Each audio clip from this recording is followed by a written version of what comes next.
Hello, and welcome to the fact that I didn't turn the light on behind me, and I'll get that in a second. Hello, and welcome to Grand Slam Galaxy Playday number 13. I am your commissioner, Willie or Won't He, and I welcome you all to this beautiful, beautiful baseball evening. I'm doing my best. Let me remind you all of the score.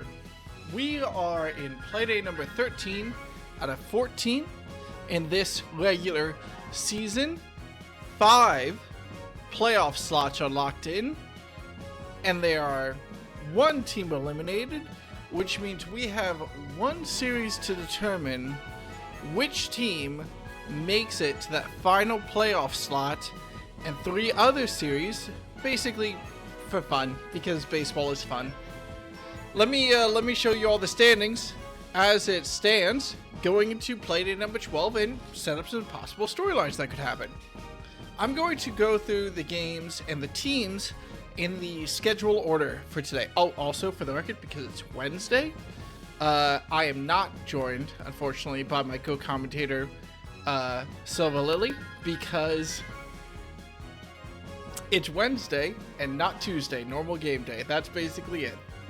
She's not available on Wednesdays, and I couldn't stream yesterday because it was the last day that my parents were in Washington, and I went to have dinner with them. So, Playdate today, and I'm going to go through this in the order of the schedule for today. Our first game today will feature the number 2 seed, the Rookies, versus the number 5 seed, as it stands right now, the Spitballs. The Spitballs definitely want to hold on to that 5 slot, maybe try to push up to seed number 4, though 4 and 5 will start off the playoffs by facing each other. The Spitballs definitely want to hang on as high as they can in the rankings. Meanwhile, the Rookies, if they manage to win 1 game super convincingly, or both games pretty well, they still have room to jump up into that number 1 seed in the playoffs. Second game of today is the Musicians versus the Bows. The Musicians, if they can sweep the series and the Rookies lose both their games, have a pretty decent shot here of shooting up to second place. But they'll probably be, depending on how the Rookie series goes, pretty much locked into that 3rd place seed heading into the playoffs. Third game for today is the Monsters versus the Monarchs. If the Monsters want to hold on to that number 1 seed, they kinda need to keep the Monarchs at bay. 2 wins will of course guarantee them number 1 seed. 1 win will all but guarantee them the number 1 seed, pending, of course, the Rookies absolutely blowing out the Spitballs. And our last game for today is the banger. We have FireEggs versus Flowers. In order for the Flowers to reach the playoffs, they need to sweep the FireEggs 2-0 in this series. You might be looking at the run differential and saying, Willie, I know you're saying this. You're going Willie or Won't He because you remember my last name, because you pay attention. Willie or Won't He? What about the run differential? Doesn't that matter? And no. If the FireEggs win 1 game, the worst they can be is 6 and 8. The Flowers would need to have 2 wins to tie that. They can't. And if the Flowers win 2 games, the FireEggs will be stuck at 5 wins, and the Flowers will be at 6 wins, and they will be ahead in win-loss. Nothing matters except the Flowers getting a 2-0 sweep against the FireEggs. If the FireEggs win either game, they make it to the playoffs. So, those are our big storylines heading into today. And we'll jump into our first game of the day, which should be a fun one and has potential seeding consequences if we see a fascinating game. The Rookies versus the Spitballs. The Rookies have picked a home stadium. They've decided that now that they've defeated their dad, they own the castle. We're going to Bowser's Castle for this one.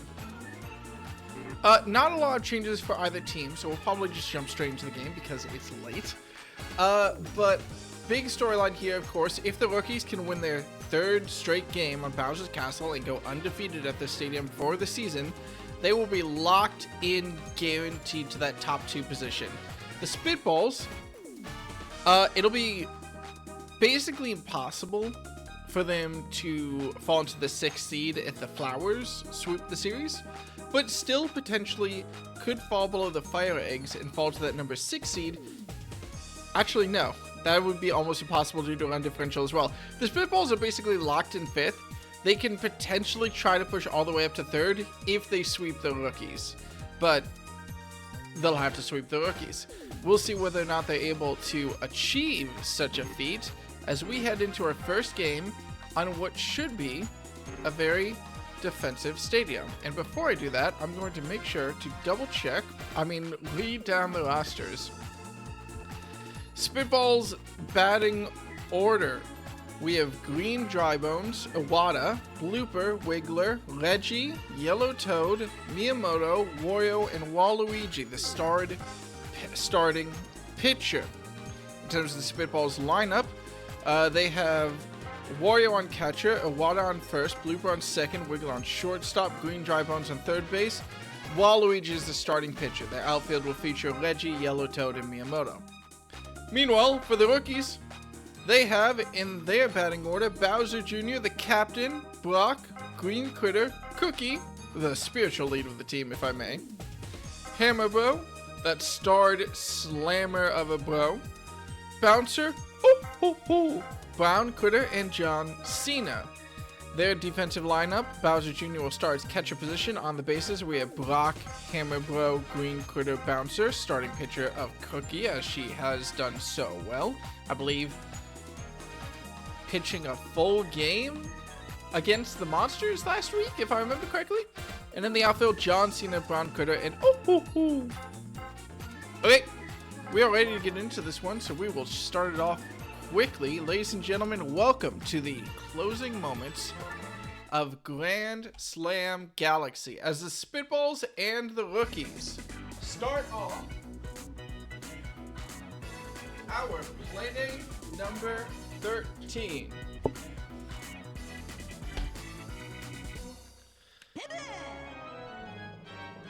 You know, it's been a long time since we've had a player protest. I'm not complaining, I'm just pointing it out. Excellent, never mind. I was gonna say excellent start for the Spitballs, as I thought that Green Drybones actually had a nice single there, but no. He'll go out to shortstop. Storyline to watch here. We saw how useful these boo items could be for teams when the rookies knocked off the Monsters last week. Immediately, Iwata taking note, taking advantage, getting himself a double with a boo. And I think that might be the big storyline of this game, is which team can take advantage of this wide open, mildly hazardous field. We know, of course, that the rookies have tons and tons of batting power, as Blooper grounds out to Hammerbow at the second base position. But the question we have to ask ourselves is whether or not they can properly capitalize on that. The Spitballs, not exactly a slouch of an outfield, with Wiggler especially, in that... Oh, Wiggler was taken in for the outfield, excuse me. Still, not exactly a slouch of the outfield, with Yellow Toad in that center field position, known to speed by. But still, statement immediately from the Spitballs as Bowser Jr. immediately uses his star pitch, but possibly gets caught out on the bases. Wiggler not able to catch him down, but will force him to stay at a single even on a star pitch, a star hit. Waluigi, we've had questions about him all season as he's remained starred for the Spitballs. And as the starting pitcher, he'll need to do work now, as with no outs, he faces down runners on the corners in a very, very dangerous lineup from the rookies. Of course, Pop Fly, Sacrifice Fly from the rookies allows Bowser Jr. to run home from third. Green Critter not exactly slugging a home run today, but an RBI is an RBI, and a point is the first point of the game. Brock will stay on that first base as Cookie tries to let him round the bases, and with a solid hit straight up the middle, she'll do more than just that. Spitballs will need to pick up their defense, especially if Hammerbo can capitalize off Waluigi. With a curveball down the middle, catches the edge of the plate. Next pitch, Hammerbo doesn't decide to charge it. A weak lob will be easily caught out by Wiggler and thrown to second base for the double play. And that means that the Spitballs are through the most dangerous section of the rookies lineup, and more importantly than that, get probably the best blessing any team can have. The last out of the inning is the most dangerous slugger that the rookies can field.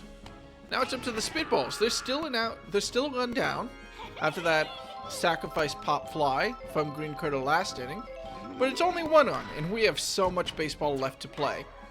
Of course, getting a double play against them as Yellowtoad grounds out to Green Critter will not help situations. Miyamoto will have to start a 2-out rally in order to get the Spitballs anything in this inning, but if he can survive, the two captains are up next, and he'll do just fine with a grounder straight up through second base. Now it's Wario. Known to be a slugger, but the only way he's hitting that ball is straight to the first baseman, Brock. It doesn't matter if that was caught on the fly or if it tagged up on first base. An out is an out, and the inning is over. Nothing for the Spitballs in the first two, but holding the rookies to just one off a sacrifice pop fly gives me some hope for this defense. I think that they have possibilities of an upset swirling in my mind. Now it is only the second inning, so there's still plenty of time for both teams to do damage. A 1-run lead is not much. As drills it to the back right. She only manages a single though, no confidence to keep running. Brown Critter up against Waluigi here, charges but whiffs it on the star pitch. Good fake out from Waluigi, but the fastball on the outside is not enough to fool Brown Critter. It will, however, go fast enough to not allow him to get all of it, not a full charge there. It results in an out at center field. Now Waluigi's got to be feeling good for himself. He's keeping the rookies more than honest as a pop foul is easily gotten under by Green Drybones. You'll excuse my mild surprise, as we don't see that type of play very often in Grand Slam Galaxy. I think in our entire season we've seen one, maybe two foul pop flies. Oh shoot.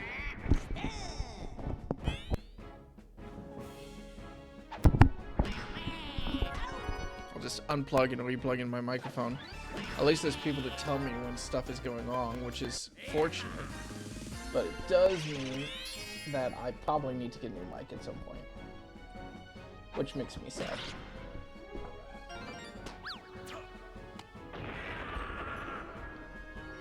Okay. If you're happy and you know it, clap your hands. If you're happy and you know it, clap your hands. Is that better?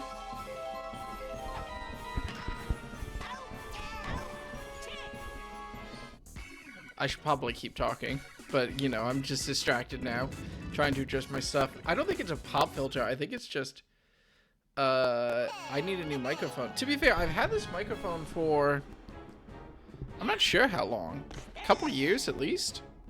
But the fact that no one's telling me it's good probably means that it's still very bad. I have no way to pause the game. I figured out a way to pause the game.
It is an XLR cable.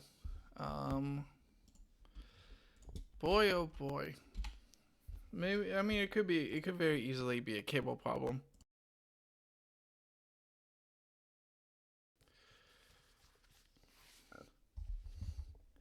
Audio check 1 2 1 2. Audio check 1 2 1 2. Audio check 1 2. I mean, that sounds. That seems good to me. That seems good to me. Sorry, but is that not better?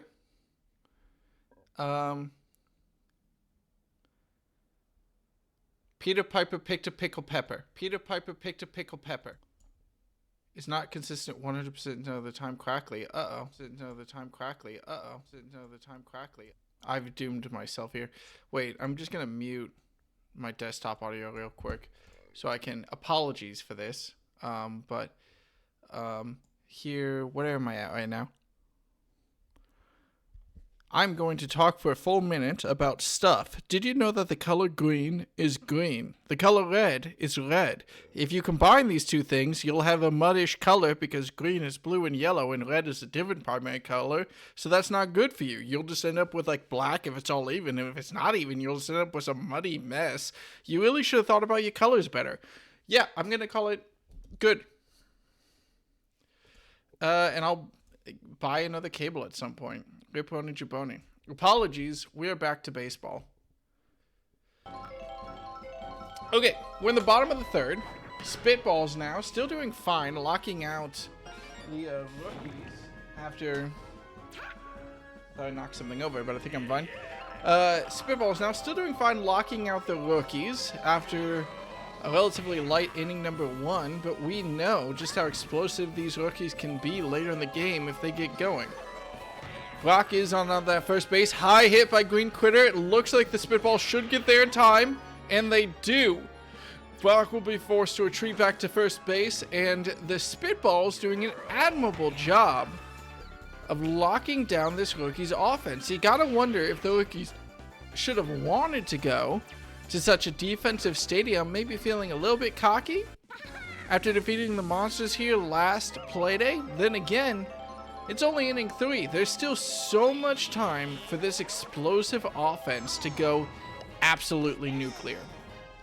And we'll see whether or not Cookie is able to start that. She's got 2 outs, but a runner on, but the high pop ball should allow. And yes, Blooper does stay rooted in place and make sure to end that inning. But Waluigi is starting to tire. It's only inning 3. There's so much baseball left to play. How much longer can he last against the most dangerous offensive team in the league? And when can the Spitballs get started offensively themselves? Green Critter says, no, Blooper, you're not going to be the one to start us off. But Mr. One-Sistency, as I'm going to start calling him, because his name starts with a W, and Mr. Consistency is unfortunately taken. Mr. One-Sistency, another high pop fly. What is going on today? Did I set this AI difficulty to 4? I must have, right? Yeah, I must have. Reggie running past first with the assistance of a boo ball, but will be stuck at first base as the center fielder there, Brown Critter, does keep his wits about him and snags that up just in time. Cookie, though, has to face down Yellow Toad. It's a deep hit to center right. Looks like the players are confident it'll stay in, but it will bounce off the wall and allow Yellow Toad to reach second and Reggie to reach third. Now Miyamoto needs to drill it past this defense. Needs to avoid Hammerball in that second base position if he wants to bring Reggie home. Tying run, though. Don't leave him stranded, Miyamoto. Good hit up the center. Right where they need it. Pow block interferes with Brown Critter. Bomb from King Bomb interferes as well. And they won't just get the tying run. Look at the go-ahead run as Yellow Toad manages to run in from second base. And I double check to make sure that VSync is turned on. VSync. There we go. Cookie now faces down Wario, who will unfortunately end his team's inning. A little bit of regret from Cookie there, but she's doing an admirable job as the Spitballs only managed to score 2. Now it's the rookies up with, again, the most dangerous slugger they can field, ready at the plate. Waluigi will need to find some way past him. One good home run shot from Hammerbro, and this game is tied. But with 2 fouls, you should expect him to lose a little bit of confidence and go for a slap. Waluigi's star pitch to really rub it in. And Hammerbro settles for the slap, pops it out to center field, and uses that boo to make sure that he's able to reach all the way to second. Neither Yellow Toad nor Miyamoto were able to find that ball in time. Now Hammerbro, the big slugger, will have to act as the tying base runner as Waluigi is taken off the mound. He managed just to watch up through, just a pitch up through Hammerbro again, but Wario says, no, I got this. I can take on that jacket any day. Bouncer, though, trying to rub that salt in, caught out by Blooper on an amazing catch, managing to hold on to the star hit, hit from Bouncer, but he does still manage to bring the tying run to third. So now Wario will have to shut down 2 batters firmly if he wants to keep that batter on third, but no, the bobble, this time it's for the rookies as Reggie is bullied for bobbling the ball out in left field and doesn't allow the play to end. Not getting a grip on that lets Hammerbro run all the way home, and ties the game. Chance for a big 2-run homer from Brown Critter. We've seen it from him before, but can he navigate Wario on the mound? He tries with a deep center hit. Reggie, you need to hustle. Reggie, you need to hustle. Reggie, you get there in time. Yellow Toad has to reach back and snag it, but they get their mitt on the ball and deny the 2-run homer from the rookies. What an amazing catch, as Reggie loses in suspense, but it turns out his glove was, well, not his glove, his launching arm was ready. I really wish he made the catch so I could say his glove was ready, but you know me. Can't always get what you want. John Cena, though, still has an opportunity to bring a lead to the rookies if he can navigate his way past Wario, and he will do so, popping it just out of reach of Wiggler's glove with a good single that puts runners on the corners. Now is the captain, Bowser Jr. up. Can he bring the go-ahead run home, or will he be shut down in the bottom of the 4th? Drills it out to left field, but Reggie manages to keep his glove on this ball. And the rookies are kept to 1 at the bottom of the 4th. Now, the next inning will be a very, very, very dangerous at-bat. Any at-bat where Hammerbro comes up to the plate, you gotta be a little bit scared. But the Spitballs have a little bit of grace. They're not at a loss just yet as they go to the top of their order. Waluigi popping it to shortstop for an easy catch. Green Drybones, however, does manage to find that gap up the middle, get himself a single. Iwata charges and sends it all the way to the deep left. And a hit that lets Green Drybones reach all the way to third. Themes today: runners in the corners yet again, and only 1 out as Cookie now is in the hot seat.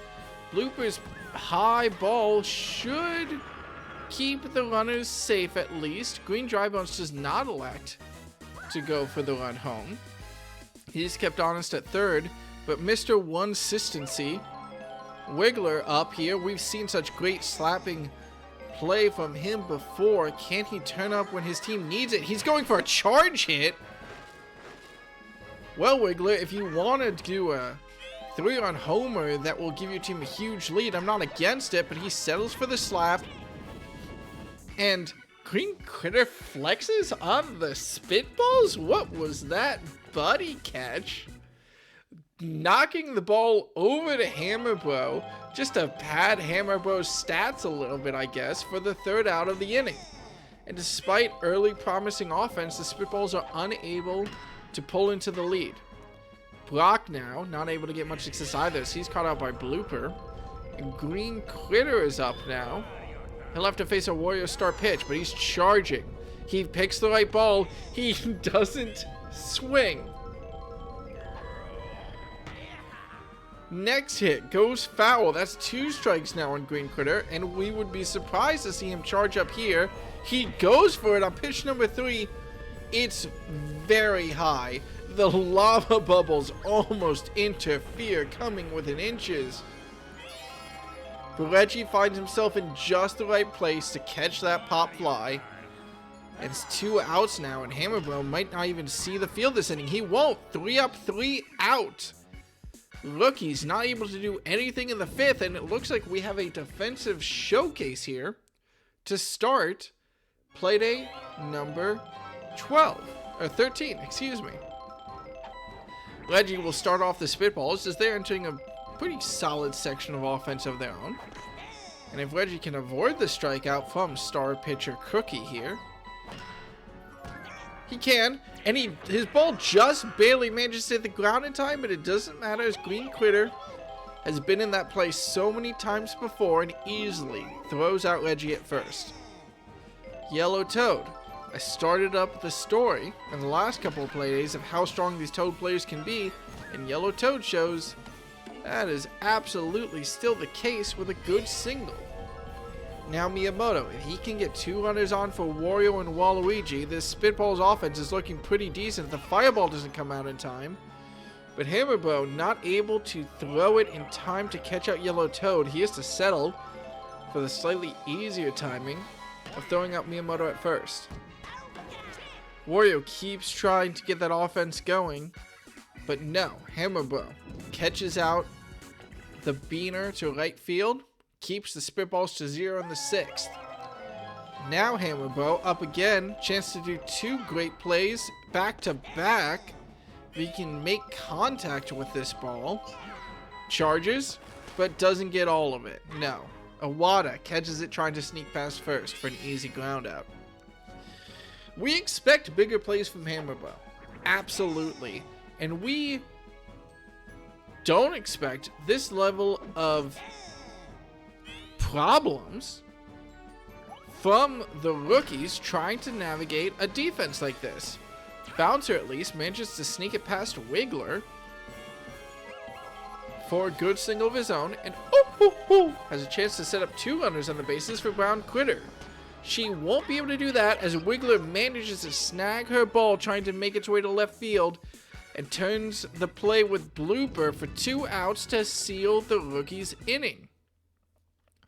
We're entering the last 3, and it's a 2-2 game. The Spitballs showing that they've got the defensive chops here to keep the rookies down low on the scoreboard, but can they start turning this into offensive presence as well? Waluigi isn't able to do so. His attempt out to left field is caught out by John Cena. Green Dry Bones, a deep hit to the center, but it won't break the stadium, and pending a Hero Lava Bubble, which won't come. Brown Critter will catch that. I'm sorry, did John Cena catch that? They call him one consistency because he had 1 good play in his entire career. God. Iwata now, the 3rd player to make good contact and drill the ball out to the outfield, but all it does is allow the entire outfield to be allowed in good catch-outs and stop the Spitballs with 3 up, 3 out in their attempt on the inning. Any one of the rookies' players could be the one to find the crack in this Spitballs defense.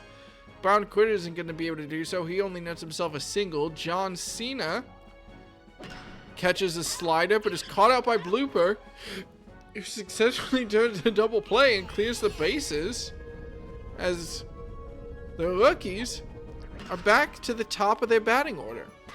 Bowser Jr. not able to get enough or little enough to avoid Yellow Toad to center field, and it's a quick game to start us off here. 3 up, 3 out for both teams in the 7th, and they'll only have 2 more opportunities each to try to get this win. Blooper with a good drill out to the left. If that power block comes in time, no. Doesn't matter though, as Blooper still reaches second and scoring position. Wiggler now. Chance to advance the runner if Mr. Consistency manages to nail this. He's going for a charge, but the line drive isn't high enough. Critter leaps and grabs it and turns the double play, catching out Blooper second. Advantage erased for the Spitballs. Reggie gets his own hit straight up the middle, so he'll at least reach first. But now it's up to the middle of the pack in this Spitballs lineup to keep the inning going. Yellow Toad will do just that with a great single. A light hit to center right. That's him. A base. Miyamoto now. Responsibility to keep this inning going. But he'll still have to navigate Cookie, who continues to stay in this game. Whoa. Reels in Miyamoto's attempt to sneak his way up center field. The item does not come in time. Excuse me. And the Spitballs, whenever they get a player in scoring position, are not able to capitalize off it. They rejected at the top of the 8th. Now they have to do some defense at the bottom of the 8th. As Brock Green Critter at the plate. And up next, Brock catches a slider from Wario out to left field. Good placement from him. And item interference on the Wiggler almost makes the ball run wild, but no. Wario keeps his wits about him and snags that before there's a chance for Brock to steal an extra base.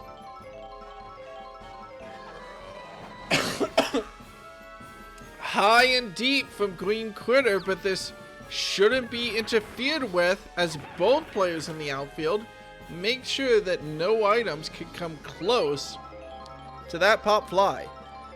Brock now still on first as Cookie will keep trying to advance the runner. And a good single up the middle. Gets a run on first and a runner on second. Devastating home run potentially from Hammerbow, and Wario knows it. Star pitch immediately. Isn't able to avoid Hammerbow's bat, but isn't able to give him a hot home run either. The buddy throw from the outfield will keep Cookie at third, but it's not nearly enough to stop the runner on second from advancing all the way home. And just like that, when they need it, the rookies have a 1-run lead and potential, so much potential to score more. With runners on the corners, Wario will need to force some sort of pop fly out from Bouncer here. He's going to try to do that with a star pitch to steal a strike. Not able to do so, but Blooper with a diving catch turns the double play and shuts down the rookies in the bottom of the 8th. All the pressure in the world on these Spitballs, though. And Wario knows it. He knows that he couldn't clutch it up when he needed to. Regret on his face, but he's going to need to get his head in the game as he's leading up the offense for the top of the 9th, and he wants it bad. Charging up deep, deep hit. Brown Critter, though, able to get more than under it. Not faked out by the item usage, and that means the first out and the first of their 3 lives is gone for the Spitballs. Waluigi follows it up with his star hit. Is not able to navigate his way past Hammerbro, though, who reels it in regardless. Couldn't trick him. And now it's all up to Green Drybones to keep the Spitballs in this game. He does find the hole in the defense. Knocks it right over Hammerbro for a single. But that's a long way to home. 3 bases stand between the Spitballs in a tie game. And all the pressure in the world on Iwata's shoulders. Does he have shoulders? Doesn't matter. A good hit up the middle. A power block to interfere. And just like that, Green Drybones reaches third. And the Spitballs, it all comes down to Blooper. Can the Squid get it done? Top of the 9th. Runners on the corners. 2 outs. Hits the first pitch. Not able to find his way past Critter, though. And in an absolute nail-biter with minor audio interference. The rookies lock down Bowser's Castle. They lock down a top 2 finish in the league. And they lock out the Spitballs in a close 2-3 game here on Bowser's Castle. What a performance from both teams. I think plenty of props to the Spitballs for denying the rookies a single home run that entire game for what must be the first time in weeks, if not months, in Grand Slam Galaxy, but it's still not enough as they're kept to a modest scoreline. Hammerbro and Critter, the only two batters to try to bring runs home, or the two most key batters, I should say, awarded double MVPs as they're going to breathe a sigh of relief. They don't have to worry about trying to bat here at the end of this game. As we register the first result of Playday number... Where is my thing? There we go. Playday number 13. Spitballs versus Rookies. I think incredible performance from the Spitballs here. We'll cover them first, of course, as the first team. Box score from them. Fine across the board. I think that when you have these types of defensive stalemates, you do end up with low runs across the board. I think that it was a pretty good shot from them. But I think Wiggler just didn't come up when the team needed him. Also, Wario and Waluigi, very little success in the batting box. I think that it really was the support team that came up huge and got the Spitballs this 2-3 result in the first place. Without that support team, could have been even more dangerous, promising in the fact that it shows that the Spitballs have a little bit more bench depth than you might want to give them credit for if you're a hater. But still worrying if you're a Spitballs fan that neither Wario, Waluigi, nor Wiggler were able to get it done in this game. Now, perhaps just resting their starters. They know that their seeding at this point barely matters. But still, the rookies, I think, yeah, as the team that actually scored less on the scorecard, especially with their MVPs, we've got to take note of this rookies team on Bowser's Castle. The most mortal they've looked in absolute weeks, months even, ever since they started tearing through this league, as none of their big hitters were able to deliver. Maybe the storyline of this game here, the fact that Critter, not a single home run, Hammerbo, not a single home run, Brown Critter, not a single home run, and on the Spitball side, none of the consistent base hitters that you see, like Waluigi, like Wiggler, able to really get their bats hot either. We know Bowser's Castle can be a more defensively favored stadium, but you still expect, especially with all the interference that can happen in the outfield, a lot more damage. Not the case today, though, and unfortunately for the Spitballs, another loss on the board will bring them below 500 in win-loss in the regular season. Next week will be their last attempt to try to get back up to that mark, and they'll have home field advantage against the rookies. They've elected to take the rookies to Wario City, which is known to be a sluggish park. So if they've been able to do this well against the Spitballs, or against the rookies, keeping them to a much lower score than the Monsters could on this park, keeping them to a much lower score than the Musicians could on this park, well, they're going to bet on their bats, and they're going to bet an easier time on Wario City next Playday. Before that, though, we have so many games left to play, and we're going to jump straight into game number 2 today, as the Musicians take on the Bows at Yoshi Park Night. Now, again, with both these teams, not a lot of changes heading into this Playday, so we'll have a relatively brief warm-up heading into this. I think that the main thing to note here is that Yoshi Park has proven time and time again to be a very, very disruptive stadium. The Bows have scored their one and only win of the season on this park way back in Playday 2 against the FireEggs, who, should figure, are one of the two teams battling for that last playoff spot right now. So, interest on the Bows to see if Yoshi Park can be their park, and whether or not they can keep the Musicians from securing the 3rd place seed here in this Playday. Yeah. that's basically it. We'll jump straight into it. I feel like there was one more point. Oh, I will need to, of course, make sure that all the players are ready. On the bow side, batting order, yellow Yoshi, Birdo, Statler, yellow Magic Koopa, yellow Shy Guy, blue Dry Bones, blue Shy Guy, Dry Bones, and gray Shy Guy. Field, yellow Yoshi at catcher. Bases, blue Shy Guy, Birdo, Dry Bones, and yellow Magic Koopa. Yellow Shy Guy is the starting pitcher. Outfield, blue Dry Bones, gray Shy Guy, and Statler.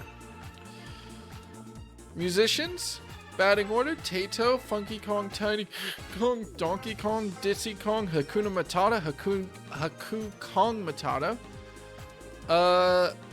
Hatsune Miku, Tojima, Yellow Pianta, and Light Blue Yoshi. I understand now why the Kongs get a family lap, because just going through that was so satisfying. Funky Kong, Tiny Kong, Donkey Kong, Dixie Kong. It's like the Pokemon lap, except they're Kongs. And then there's Chunky. He's the defensive coordinator. On the field for them, Donkey Kong will be in the catcher position to start. Bases are Tojima, Boshi the Rock, Yellow Pianta, Funky Kong, Tato is the starting pitcher, outfield of Hatsune Miku, Dixie Kong, and Tiny Kong. With that, let's just get straight into game number 2 of Playday 13, as the musicians look to bring the bows at... No, this is musicians' home pick. The musicians look to bring the bows to Yoshi Park and stop the bows from scoring their second win of the season.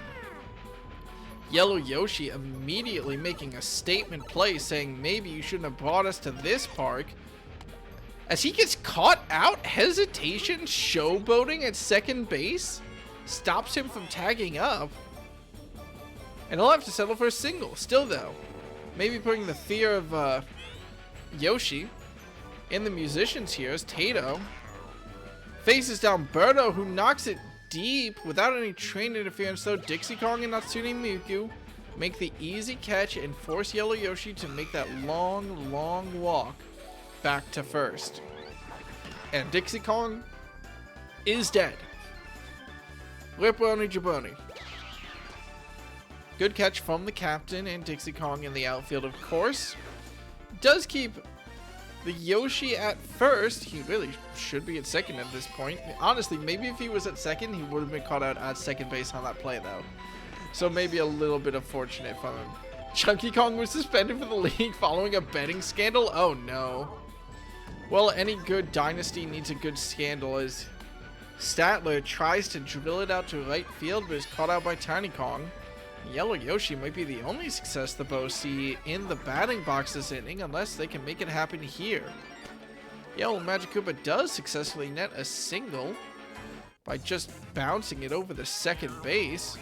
And it's up to the starting pitcher, Yellow Shy Guy, to try to get the Bows a run early in this game. Settles for a slap, knocks it with great placement though, and if Dixie Kong misses the twist and the pipe interferes with getting it to Tiny Kong, and just like that, Yellow Shy Guy's excellent ball placement and interference in the outfield lead to the Bows picking up a quick 2 runs.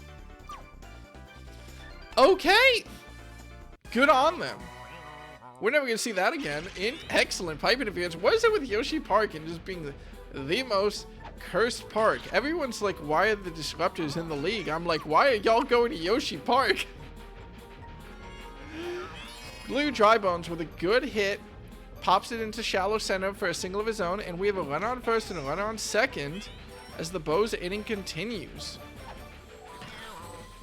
And Blue Shy Guy finds great placement in left field to load the bases as Dry Bones, my boy, at the plate now, charges it against Tato.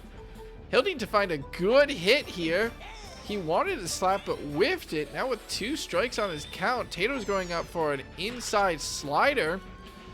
Dry Bones makes good contact for it. The Piranha Plant almost takes a bite out of Miku, but the captain, steely-faced, knows to stay in place. She'll put an end to the Bows inning and keep them at 2 runs. Now to the bottom of the first. Tato starts off the batting order for the Musicians and does so beautifully with a nice single of her own to counter the good first inning from the Bows. Immediate star slider to try to disrupt Funky Kong's batting, but it's not nearly enough from Yellow Shy Guy as Funky Kong finds the corner of the park, and in 2 batters, the Musicians immediately tie this game. Great home run. You would have had to pick a different field. No team in the league could have stopped that shot from Funky Kong. Tiny Kong now will try to get a runner on base for Donkey Kong coming up next. See what she can do. Chargers going for a greedy deep hit with this fireball. The train is there, but the fireball won't be anywhere fast enough as Gray Shy Guy makes the catch. Donkey Kong wants something. It'll be a solo shot homer, and he wants something bad. The charge, the deep, but it's not high enough as it avoids the train wheel legs. Train wheel legs?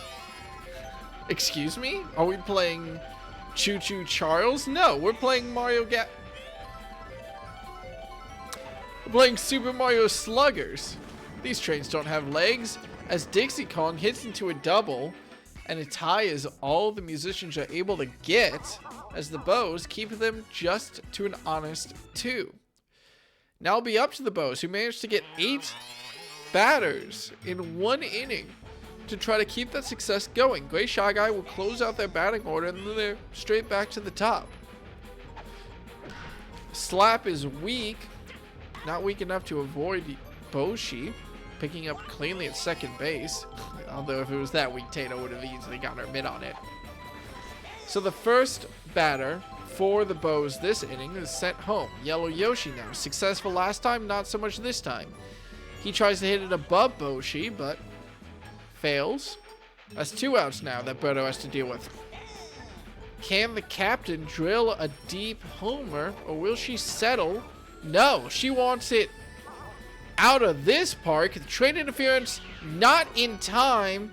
Dixie Kong and Hatsune Miku able to catch that one out, coming within inches of danger, but they are not interfered with as they manage to secure 3 up, 3 out defensively against the Bows. Now the Musicians, still in a very dangerous part of their batting order, will try to pile on the damage. Captain Hatsune Miku comes up. 3 great slap hitters. Miku, Tojima, YP. Up in a row, in a row, in a row. Hatsune Miku nails the attempt at a deep slider from Yellow Shy Guy, but simply has to settle for the ground out to shortstop. Tojima now, who has been such a great trade for the Musicians, and proves it more. Good placement, nets him a single with that ball out to center right field.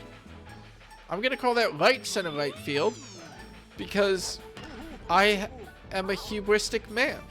And YP with a good drilled shot up to center will be more than enough to send Tojima past scoring position all the way to third base. Past scoring position. I'm trying my best. Now it's up to Boshi to try to bring the runner on third home. Tojima, fast man, should be able to get home off of not much, and that's more than enough, as the popped hit to center field brings in the leading run for the Musicians. They'll take 3-2, and with a runner on first, runner on second, only 1 out, that's where Yellow Shy Guy is going to call it quits, and the Captain Birdo will come up to face the top of this Musician's order. Immediate suction ball here to fake out Tato and remind her that she doesn't get any free hits in this league. The fastball, not nearly enough, but amazing item play. Stops the double play. Drybones has enough wherewithal to at least secure the 1 out on Tato at first, but now the runners at second and third now try to take advantage of a deep hit from Funky Kong. And they do more than that. The 3-run homer for the Musicians doubles their run total. And ladies and gentlemen, welcome to a Bows game. Bottom of the second now. You gotta fear the musicians when they're on those 2-out rallies. We've seen it so many times before. Then again, we've called that out, and it feels like whenever we call out a trend as it starts to happen, it immediately falls apart. Tiny Kong will keep it going, though, with a good single of her own, and if Donkey Kong can net another home run here against Captain Birdo, well, these fastballs will keep him honest if she keeps pitching him like that, but not good enough. Drilled homer straight up the center. And we do have a double Kong homer in a stat line that should be very familiar to any Musicians fan. Funky Kong home run, Tiny Kong single, Donkey Kong homer. And just like that, the Musicians find their way to an 8-run score line. Dixie Kong is not able to keep the magic going. She'll finally end the inning by popping it to Dry Bones at shortstop. But yeah, just like that, the Musicians have secured 3rd place in the league. Good job, Musicians. Pending an amazing comeback from the Bows, and Statler will have to try to get that going. A great catch from Boshi at second base, though. Yoshi reels that one in, and he's happy with it. And why shouldn't he be? Incredible catch. Shuts down the first attempt at a Bows offense at the top of the 3rd. Now it's Yellow Magic Koopa. Tato tries to sneak one just over the center. Tries to catch Yellow Magic Koopa lacking, as I'm not even going to say the kids would say. It's more so like, you know, the people who are worrying about having to pay their own health insurance because they're soon going to be off their parents' plan. While I try to find that metaphor, Light Blue Yoshi finds the double play. Boshi and YP end the inning for the Bows. Musicians now always remain dangerous. Birdo needs to find her way past 3 excellent slap hitters, and it's just like how the bottom of the 2nd started. Miku, good shot out to center. That's her single. Tojima now faces down Birdo. Hit left to find his way past the suction ball, and we know that the batters have never been able to really find those ones. Birdo tries to take advantage by throwing it out twice, forcing the swing from Tojima twice. Now 3rd pitch, 3rd suction ball. Birdo cashes out to net herself a strikeout, and the first strikeout of Playday 13. Padding the stats, but not good enough to keep her on the mound. Birdo wasn't even tired, but she swapped off a Yellow Magic Koopa. A wild play from the captain in pink as she's taken off the mound very early in this game. Was she even tired? Regardless, those dangerous slappers. YP, that's a single, and Boshi gets a good single of his own to load the bases for Tato at the top of this order. Unless she hits into a double play, the worst case scenario for the Musicians is Funky Kong getting loaded bases, but she does more than that as her star hit quickly finds its way up the middle, knocks in a run, and keeps the bases loaded for Funky Kong. Yellow Magic Koopa starting to tire now. Tries a slider against Funky Kong, but he hits his own star hit, and unless Great Shy Guy can keep his glove on it, which he does,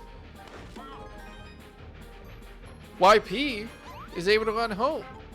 That's another run on a sacrifice from Funky Kong as runners on 1st and 2nd, and Yellow Magic Koopa can't make it through the inning as Blue Shy Guy is brought in to relief pitch. When on 1st and 2nd, he'll steal for Tiny Kong, and she finds great ball placement to hit her own single and load the bases for Donkey Kong. Loaded bases. 4th pitch of the game up.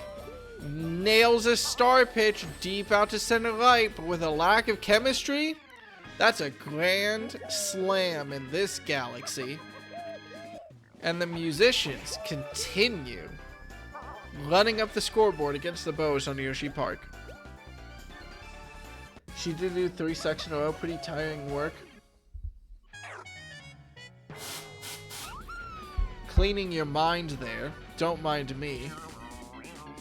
And Blue Shy Guy is brought up to pitch now against Dixie Kong. It's still 2 outs against the Musicians, but they've got to be feeling good about themselves here. Blue Shy Guy tries to finagle with the star pitch, does force Dixie Kong to have a deep charge for that one, and pending fear from Yellow Magic Koopa, doesn't matter.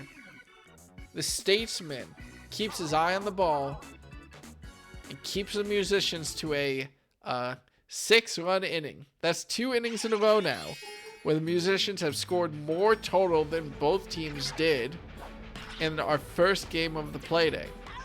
And the Bows have to find something here, but Blue Drybones simply grounds out to the second base position.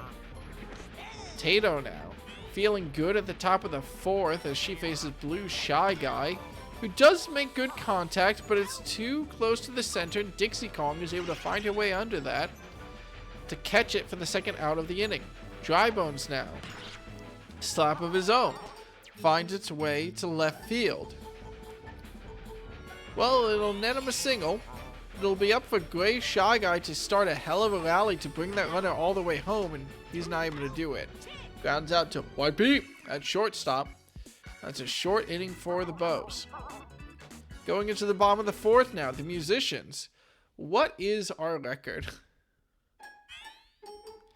Let's see. The record in Grand Slam Galaxy is 30. The captain hits a home run while I'm not looking, and Miku finds the edge of the wall against Blue Shy Guy to knock a solo bomb against the Bows. 2-15. Okay. The record, as I was going to say before I was so rudely interrupted, is a 32-run game from the Monarchs against the Bows on Wario City. Tojima, though, with a very weak contact, allows Blue Shy Guy to field it from the mound and throw him out at first. Now it's YP up to keep this going. Yellow Shy Guy, though, magnetically draws that one in. Magic touch on that glove from the Yellow Shy Guy to get the second out of the inning. And just when I start talking records, the Musicians start heading back to their dugout. 2 quick outs. Blue Shy Guy tries to force Boshi to swing, but doesn't catch him on the second. The third is a curveball right down the middle. Boshi, finds a good single, knocking it up the center. Now it's Tato. Charges, gets good contact, but not all of it. More than enough, though, to net her own single. And we might be looking at another 2-out rally from the Musicians. Funky Kong, who already has a home run in this game, drills it deep, but not accurately. That's foul. Does Funky Kong have 2 home runs? Well, mark a third. Sent straight up the middle of the field, and unless this bounces off the wall, no. That's a 3-run homer for Funky Kong to keep this inning going for the Musicians. Funky has 3 home runs. 3 home runs. Yep. That makes it 2-18. And we have another pitching change from the Bows. Gray Shy Guy brought up from the outfield. Center fielder now brought in to pitch. Tiny Kong, though, keeps this inning going. She nets her own single, and we all know what that means. Donkey Kong, if he wants to catch up to his cousin, charges against Gray Shy Guy, catches the ball, but it's way too low. Drybones jumps up and catches out that one to stop the Musicians' inning. Plenty of time for the Musicians to shatter a record here. And the Bows, if they want anything from this game, it's just trying to find that place in their batting rotation. Yellow Yoshi, though, start off the inning top of the batting order again, isn't able to find it, and Captain Birdo will come to the plate. The captain for the Musicians already hit a solo shot homer. Birdo seems to replicate it. She wants it, and with a little bit of train interference, she'll get it. And just like that, the Bows reply with their own Captain Homer. And ladies and gentlemen, if all we were tracking was homers from the captain, we would have a fascinating game.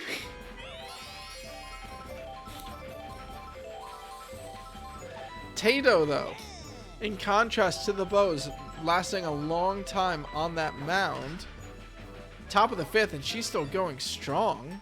Statler, though, does get a good hit. He turns it into a double with some confident base running, sliding into second as that ball starts to reach the infield again. And Tato faces down Yellow Magic Koopa. There is a runner on second, so good shot from Yellow Magic Koopa. Confidence from the man as he charges, but his attempt goes foul. Third strike, it's a slider. Yellow Magic Koopa forced to swing and just hits it right into Boshi at that second base position, allowing the third out of the inning and keeping the Bows to 1 at the top of the 5th. Now the Musicians, if they want to keep up this record-breaking attempt, they'll have to hit a hell of a game in the weakest section of their rotation. Dixie Kong not able to start that off. She grounds out to Yellow Shy Guy at the second base position. And Hatsune Miku will at least keep up her slugging percentage. Single from the captain. Tojima wants to advance his captain with a bunt.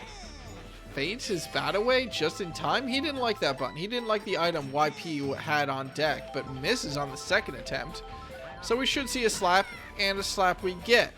Sends it right up the middle of the field, and not nearly slow enough on her feet, Hatsune Miku, to stop her from getting to second base safely. Another slap whip. YP!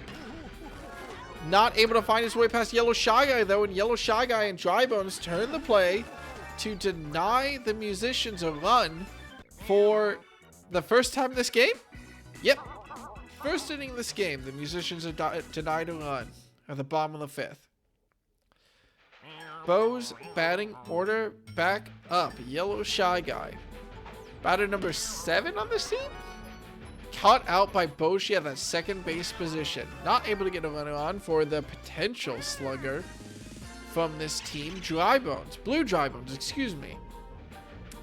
Oh, that means we're early in the order than I thought we were, because Dry Bones is bat number 8, but we're up to Blue Dry Bones.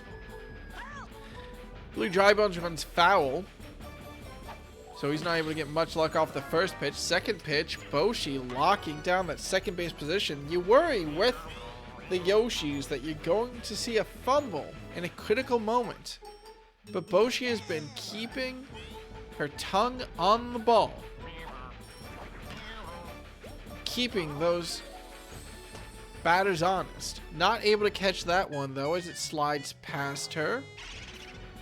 The Blue Shy Guy hits a good single. Now it's Dry Bones up against a tiring Tato, but it doesn't much matter as he grounds out to Boshi at that second base position. And the Bows are kept scoreless at the top of the 6th.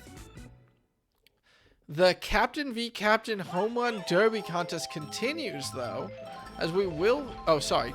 That's Tato. For some reason, I thought Hatsune Miku was on deck, but no. Boshi is our first batter and the last batter in the Musicians' batting order. Say that 5 times fast. Don't. It's probably pretty easy. Regardless, the light blue Yoshi not able to find her way out of the outfield. Grounds out to Dry Bones at shortstop. Tato, though, much better luck. Nails one out to center right for a good single to get a runner on base for Funky Kong. The man in the bandana, 3 home runs already, nails the star pitch attempt from Gray Shy Guy, but is not able to reach first base in time. The outfield brings that ball in just in time, and while Statler wasn't able to get under it, he was at least able to bring it in for the out at first base.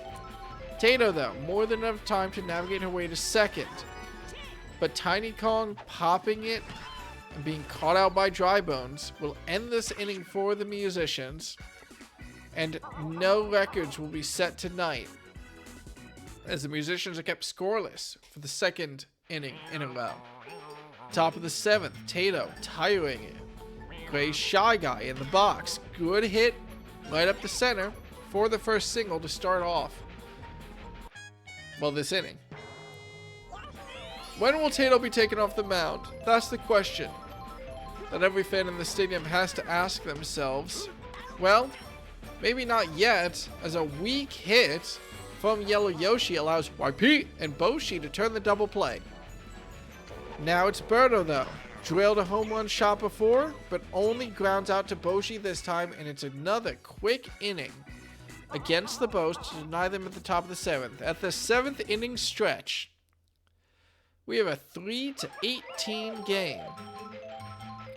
And the Musicians will need to hit an absolute series of dingers, as they only again have 2 chances left at the plate, pending the most stellar comeback that we've ever seen in Grand Slam Galaxy history. Donkey Kong, though, after failing on the first 2, will settle for a slap, and the Musicians revert back to small ball. Great Shy Guy, though, tiring on the mound, is gotta ask how many relievers are left for this team. Dixie Kong hasn't had a lot of luck, but with a runner on first, pressure on her. No, she simply grounds out to Birdo at the 3rd base. That's an easy double play for the Bows to clear out the runners for this inning and maybe keep the Musicians quiet for the 3rd inning in a row. The batter to stop that, the captain, Hatsune Miku. But, oh no, she finds her way past Dry Bones, who is not able to keep his eye socket on the ball, and finds first base. Now the Musicians could always start one of those classic 2-out rallies, but Dry Bones, the fresh pitcher, is brought in, and Tojima is not able to find his way past the Yellow Shy. These Shy Guys are amazing in these key second base and shortstop positions, proving to have just the same reach as a Hammer Bro or a Fire Bro. Maybe undervalued players, as they are great at playing that infield. Now though, Tato, heading into the 8th inning, is able to keep Statler to not much as he grounds out to the second base position. We expect Tato to swap out, but no, she stays on the mound. Magic Koopa also grounds out to second base after a very weak hit. And Tato sees us through at least the 8th. Presuming, of course, that Shy Guy follows the script, pops it right to Boshi at second base, and all 3 batters for that inning step up, first pitch, slap it to Boshi, and are either caught out or ground out to the second baseman. Wild plays. And the fastball attempt from Shy Guy is caught by YP, who narrowly avoids Statler in the outfield, bounces against the outfield wall for a good single. That was a slap, and that is a powerful, powerful slap. Well, the power block will stop the double play, but it's not worth much, as Yellow Shy Guy is able to still catch out YP, who was caught out by the power block. I mean, no double play is no double play. We're back to the top of the order, though, and Tato will only manage to knock it right to the left fielder for an out, and Funky Kong has the chance for 4 home runs in 1 game with a runner on first. He'll need to make sure he gets good contact here, watches the first 2. It's only 1-1 count, though, so not too much pressure on him to swing yet. 3rd pitch, right down the middle, but Funky Kong can't get the lift he needs, and we'll have to settle for a single. I would love to see an MLB batter try to swing with a surfboard. That's the type of skill that you can only see in Grand Slam Galaxy. Tiny Kong finds some success at the plate this game, as her hit out to the center field with the power block assistance is enough to bring Boshi home for another run. And Donkey Kong could seal the offensive fate of his team, but isn't able to get enough lift either. He settles for a single with a good grounder out to left field. Now Dixie Kong, who has ended so many innings so far this game, she has bases loaded, so she needs to avoid the infield.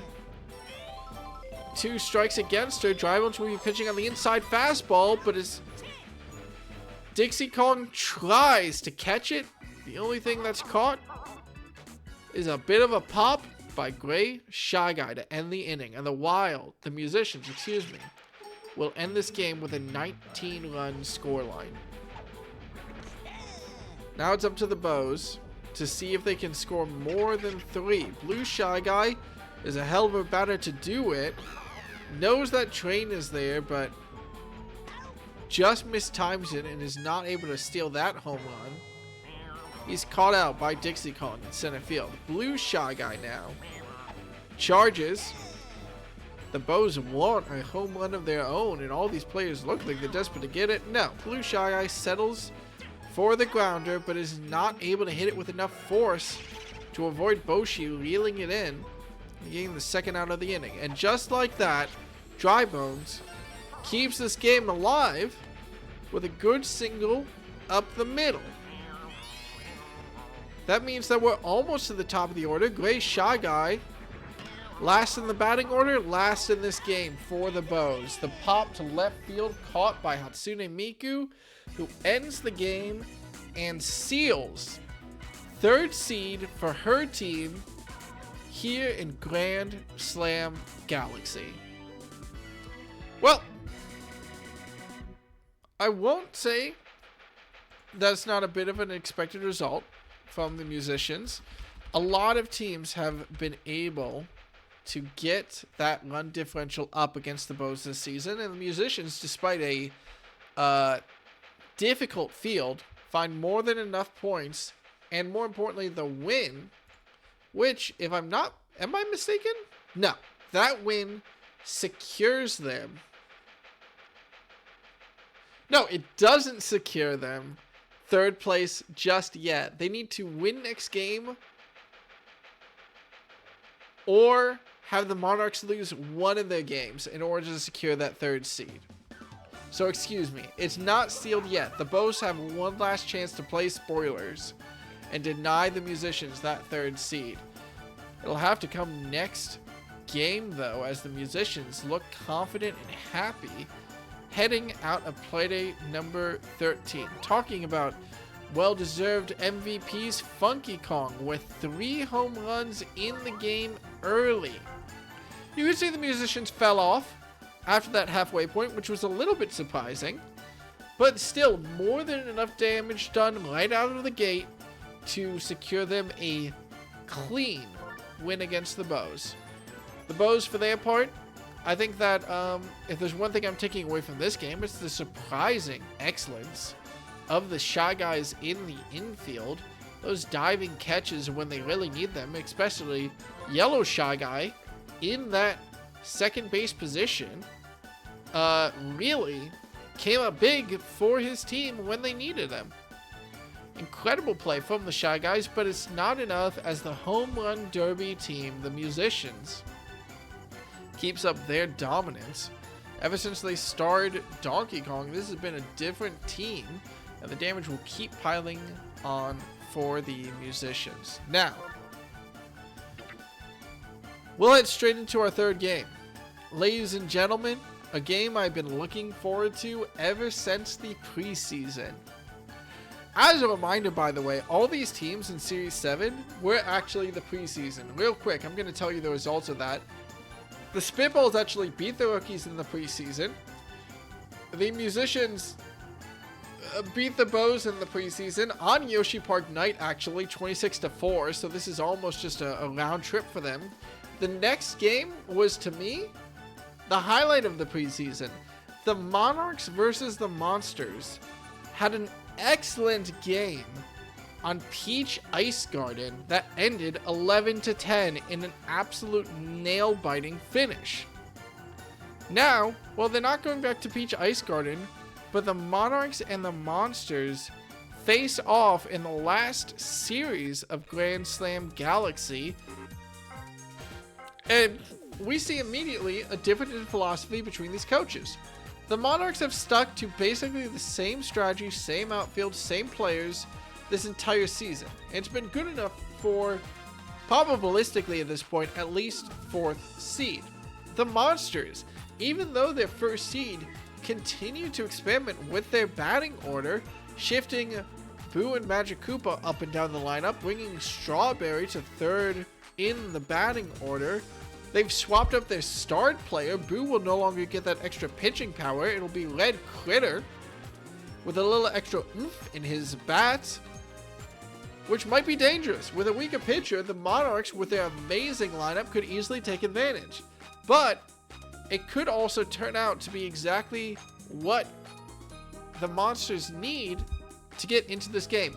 One thing the captain may not have considered is that Boo, without that extra star power, will not be nearly as reliable as a hitter, and he's losing his item support, so we'll have to see how that turns up in this game. But it's the Monarchs who get first home field advantage in this series, and they will be happy to take us back to Mario Stadium, which they love to go to again and again and again in this field. And, I mean, it's a classic, simple baseball field. The Monarchs might well believe that if everyone's playing honest baseball, then they are the team that is the hardest to beat in this league, and they have a great chance to prove that here against the Monsters.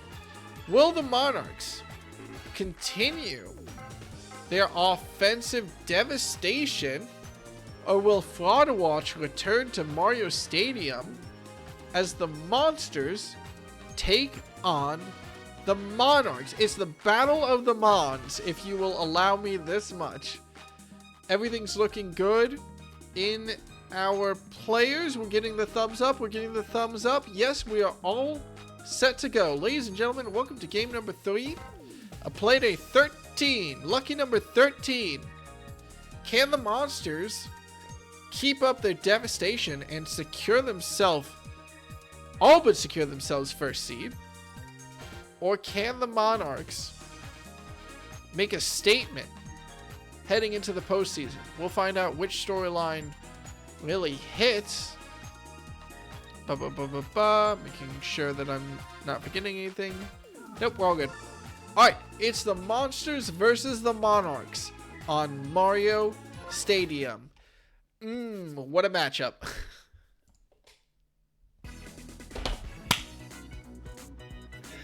Their offensive lane. Damn, that's good. Damn, that's good. I just realized I never actually joined the live on air thing. There we go. But damn, that's good. Oh yeah, I didn't even notice that Tato pitched. Did Tato pitch the whole game? Yeah, Tato pitched the whole game last game. Good on her. And good on Toadsworth, as Boo hits the ball too hard and is caught out by Blue Toad on the left field to start up this game. Agaric. Toads have been very consistent hitters in this league, and Agaric is not able to do that, proving the exception, as Boomerang Bro makes a good catch running back to snag that ball. Strawberry isn't able to find anything either, and the first 3 batters in this new batting order all fail to do much of anything, as the Monsters go for nothing at the top of the first inning. Now it's Boo, without that extra star power, who has to face down this Monarchs lineup. Petey Piranha, who so many times we've watched with great anticipation to see how he acts. Good line drive up the middle, and he accomplishes what, well, 3 Monsters so far were unable to do, and gets on base. Bulls, though, copies Boomwing Bro and reels in a ball that was sneaking his way past him, and the man who stole an out last half inning gets a double play stolen against him from that red Magic Koopa at the second base position. What a play from Bolt! Now it's Magic Koopa here, who does get a good single and finds their way on base. So the Monarchs at least getting further into their batting lineup, as Fireblow will try to find his way past Boo. Watches the first curveball. Second curveball ends up going straight over the plate, but without item interference, Agaric and Elric make the catch and stop the Monarchs in the first inning. Now the question is whether this swapped around batting order, is this just trading a little bit of a weaker start for the Monsters, or are they well and truly in the hot seat, as Captain Bowser steps up to the plate to start this second inning? He does have to find his way past Toadsworth, one of the best pitchers in the league, but known to be relatively short-lived. He's had some great marathons later in the season, though, and Bowser immediately drills it out to right field. Toadette and Peach aren't able to get there in time, And Captain Bowser says no. The monsters are here to play with a quick Captain Homer right out of Mario Stadium. The sun shines down on the monsters team as Seeker steps up to the plate. Plenty of time, of course, for Toadsworth to shut down this offense. Shut down Seeker he will, as Boomerang Bo snags that attempt at hit to center field. And hey, you can talk about Shy Guys making great catches, you can talk about Red Magic Koopas making great catches, but no one plays that infield position quite like a bro. Second attempt, Thermite simply grounds out to the second baseman again, and now it's the freshly starred player, Salamander, stepping up to the plate to try to face off against Toadsworth. Charges, but this curveball doesn't curve enough. He's not able to get all of it, but the Boo will let him advance to scoring position at second base. Still though, that'll rely on some good slaps from the latter half of the monsters. Elric is able to find it, barely staying out of range of Firebro's excellent glove. But Salamander doesn't run home on item interference. Now it's up to Bolt to try to bring that run home as the 9th batter in this rotation. Slaps it. Good placement. Let Salamander find their way home, and the monsters are up 2-0. More than being up 2-0, they found their way back to the start of their rotation. And it will be up to Boo to keep this magic going for the monsters. With 2 outs and a runner on first and second, Toadsworth is starting to tire, but Boo shouldn't be expected to do magic here, and he will not. Boomerang Bro reels in the... Is that the 3rd out for that Boomerang Bro participated in? Was he involved in all the outs that inning? Reels in another one and stops the monsters from extending their 2-0 lead. Now it's up to the Monarchs. Do they have the offensive depth that the monsters just showed? Well, to be fair, a good amount of the monsters' offense there was from the captain, Bowser. And Bowser is definitely a slugging captain. The Monarchs rely on their captain, Peach, in much more of a defensive pitching role. Still though, highlight pitcher for the monsters, even without the extra star power, is and will forever be Boo. As Toadette pops it to Salamander at shortstop. Blue Toad, the man to try to keep this inning going for the Monarchs. Good hit out to center left will net the man a single. And now we have to watch Peach in the batter's box. She's known as one of the best pitchers in the league, but she's also been known to struggle when brought up in clutch situations like this. No shame here in just trying to advance the order. A single here would be excellent for her, as it would let her team get deeper and deeper into that rotation, but no. She grounds out to Salamander at that shortstop position. And the Monarchs don't manage to score in the first 2 innings. Still, should be said, the monsters are only at 2 runs. It's on them now, as Agaric drills one deep with a Boo, though, that will not be able to avoid Toadette in the outfield, and it's an easy catch for the girl in pink. Strawberry will try to get a runner on for the hot bat of Bowser as Toadsworth continues to tire, but hits it too deep, and it's easily caught by Toadette in center field again. Now Bowser. Toadsworth elects to stay on the mound against the man who already hit a solo dinger, looking for some revenge maybe. First pitch. Second pitch.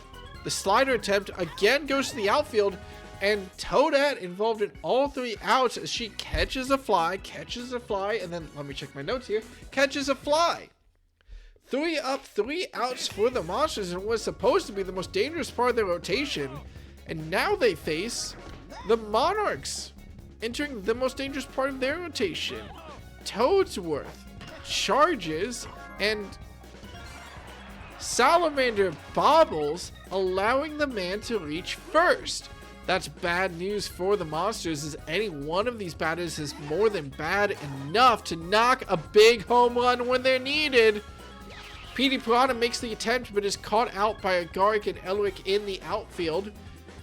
Not too much damning evidence against the Monarchs, though, as Boomerang Bro and potentially Fire Bro also home run caliber hitters, so it'll be up to them to try to do some damage and tie up this game. With Toadsworth on first, anything's possible. All it takes is one good hit. Boomerang Bro charges. It was straight down the middle, and it's another home run attempt. Agaric and Ellick get under it, but they can't get high enough, and it's a 2-run homer from the Boomerang Bro. Not only is it a 2-run homer, but it's only 1 out on the inning. Oh, just barely not high enough from Elric.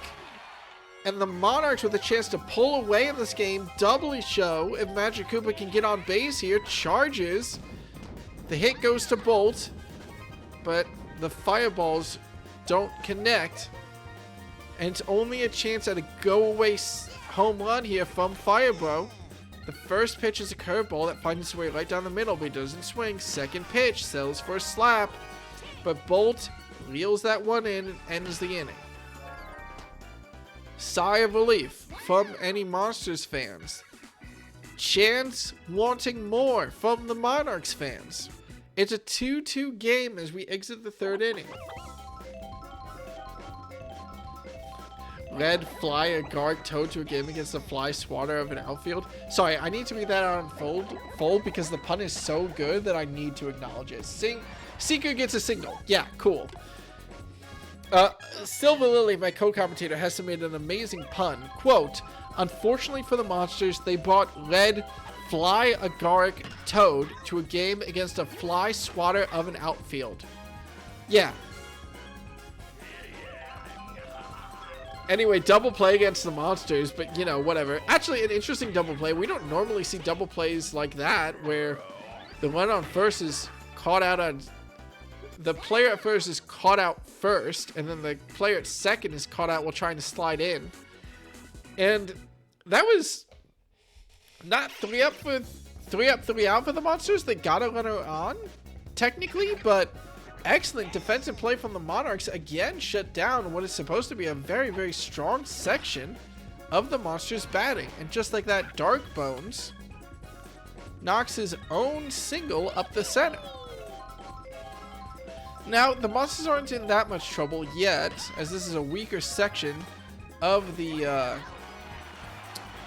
offense for the Monarchs. But when you're in this section, you really want to make it last as long as possible, so any player that gets on base is bad news for the Monsters, as they want to end this inning as quickly as possible. Blue Toad will do more than enough. Knocks a good hit up the middle, and it's not just about ending the inning, it's about keeping the game tied as Darkbones reaches third and Captain Peach steps up to the plate. Only 1 out, so pending a double play, the Monarchs will reach the top of the order next game, but the Fireball isn't enough to stop the double play, and just like that, the run on third is denied, and excellent defensive play keeps this a tie ball game. Defensive play is not going to be enough, though, for the Monsters. Toadsworth finds his way into the top of the 5th inning. He's been holding on admirably.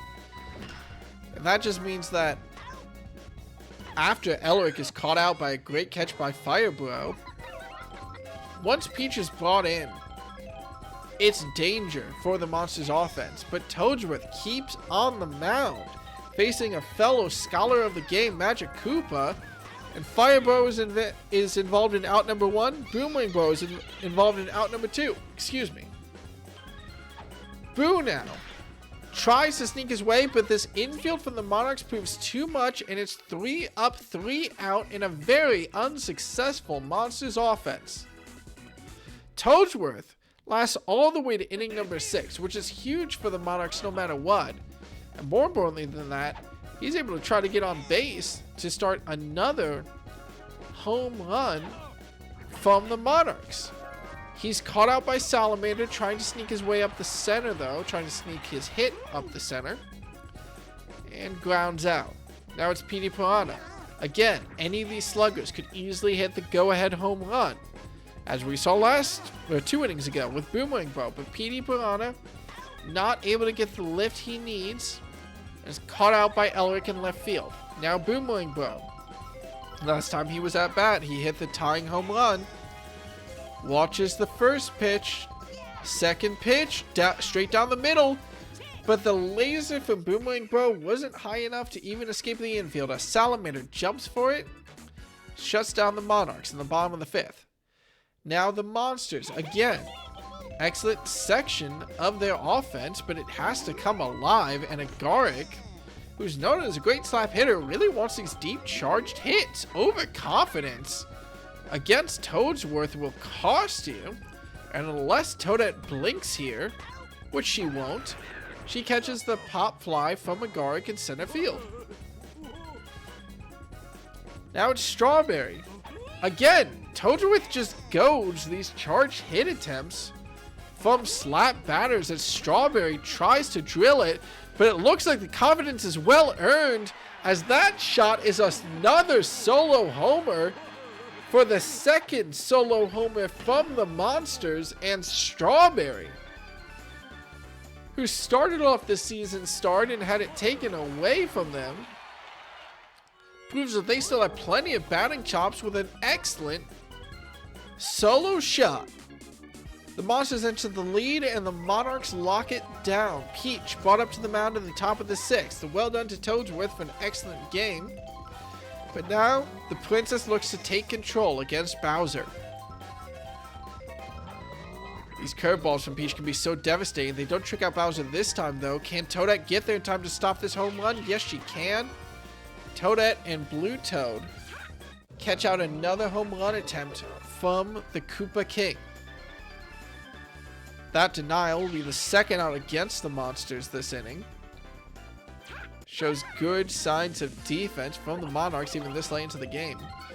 Any deep hit will be one that drains Peach's confidence more and more, but after Toadsworth made it to the fifth round, unless the Monsters really step on the gas, you expect her to finish out this game. Seeker does an excellent job finding that ever so thin hole right up the middle in the Monarchs defense and hits a single. Now, Princess Toadstool star pitch. Thermite does catch it, but his line drive is caught out by Boomerang Bro at the second base position to end the inning. And it's only Strawberry's solo dinger to advance the scoreboard at all in this game. Boo is staying on the mound, so he's the starter pitch who outlasts the other in this matchup. But Magic Koopa is able to find the line for an excellent hit out, and Agaric and Thermite just don't pick up the ball very quickly and allow a very slow runner to reach second base. That shame tires out Boo. Excellent chance from Firebro to hit the go-ahead homer. The curveball tried to go right up the middle. Elric needs to reach this in time. He will not. And that, just like that, is the go-ahead homer from Firebro after a double from Magic Koopa sets up the runner, and Agaric and Elric have to watch another home run ball narrowly escape their grasp. And just like that, for the first time in this game, the Monarchs have a lead. That'll be enough for the pitcher Boo to retire, and it's now captain versus captain pitching as Bowser steps up to the mound. He faces an excellent hitter Dark Bones, but Dark Bones' pop fly to center field is easily caught out by Agaric. Now, a little bit less pressure on Bowser's shoulders, less so even, with Toadette hitting it right to Salamander, who makes a diving play he really doesn't have to. Catches that ball at the shortstop position. Now it's Blue Toad, who will mirror Toadette's play and be caught out by Bolt at second base. Well, Bowser cleans up the inning pretty quickly, but he's worried about his team's chances. Pressure is on the Monsters, and while they have hit as many home runs as the Monarchs, they have not been able to get the batters on base as they need him, and it'll be up to star hitters like Salamander to start off this offense. Unfortunately for Salamander, even with the bonus star power, he's not able to find his way out of the park. Elric caught out by Firebro, and the first two batters for the Monsters are very quickly shut down by this defense. They'll at least reach the top of the order in the 8th inning, but Magic Koopa, Bolt, wants much more than that with his single. All of the pressure on Boo. This is the toughest infield to face with Peach on first, but Boo wants more than that. The deep hit easily caught out by Toadette in center field though. And the Monsters are shut down at the top of the 7th. They'll have a very dangerous set of batters in the 8th, but if they can't get it done there, then this game might well just be over then and there. Especially if the Monarchs are able to set up a dangerous batting rotation in the 8th of their own. Peach isn't known for his slugger, but she's 8th in the batting order, and, well, Bowser spent some star power trying to show off against Princess Toadstool. He'll have less of it against the batters that matter. Of course, she does pop it to Salamander, who moved to that second shortstop position. I should point out that the changes from the Monsters were not just offense, they were defense. As Strawberry, who has been on that shortstop position for so long, was moved to third base. Maybe that gives a little bit more pressure on the Pianta to start nailing those bombs. But the extra pressure obviously is getting to Red Critter. Salamander as a good deep hit from Petey Piranha, and Agaric and Elric simply refuse to make the play as it's a slow solo shot bomb from Petey Piranha. I think that might have been too high for them to catch, and they knew it. They just didn't want to look foolish, missing a third buddy jump. And it results in a 2-run lead now for the Monarchs. Bowser is pissed. First star pitch against Boomerang Bro. Next is a fastball on the inside, but Boomerang Bro catches all of it. It barely knocks foul though, and doesn't want to risk the charge hit. Knocks it right to Bolt at that second base position and ends the inning for the Monarchs. The Monsters need to come up huge late in this game. But they are facing the best infield in Grand Slam Galaxy. Fire Bro, Boomerang Bro at shortstop and second base, and Peach at the pitcher's mound. This is an unbreakable wall of a defense, and Agaric is not able to find the hole. Now it's Strawberry's turn again. These charge hits from a slap hitter causes him to also very quickly get out. Bowser now, the captain, against Peach. 2 outs from both his leading batters. That should run foul. It does. Okay. Attempt from Bowser, but he needs better aim. And that's beautiful aim straight up the center, but it's too slow. Blue Toad and Toadette buddy jump catches that one out.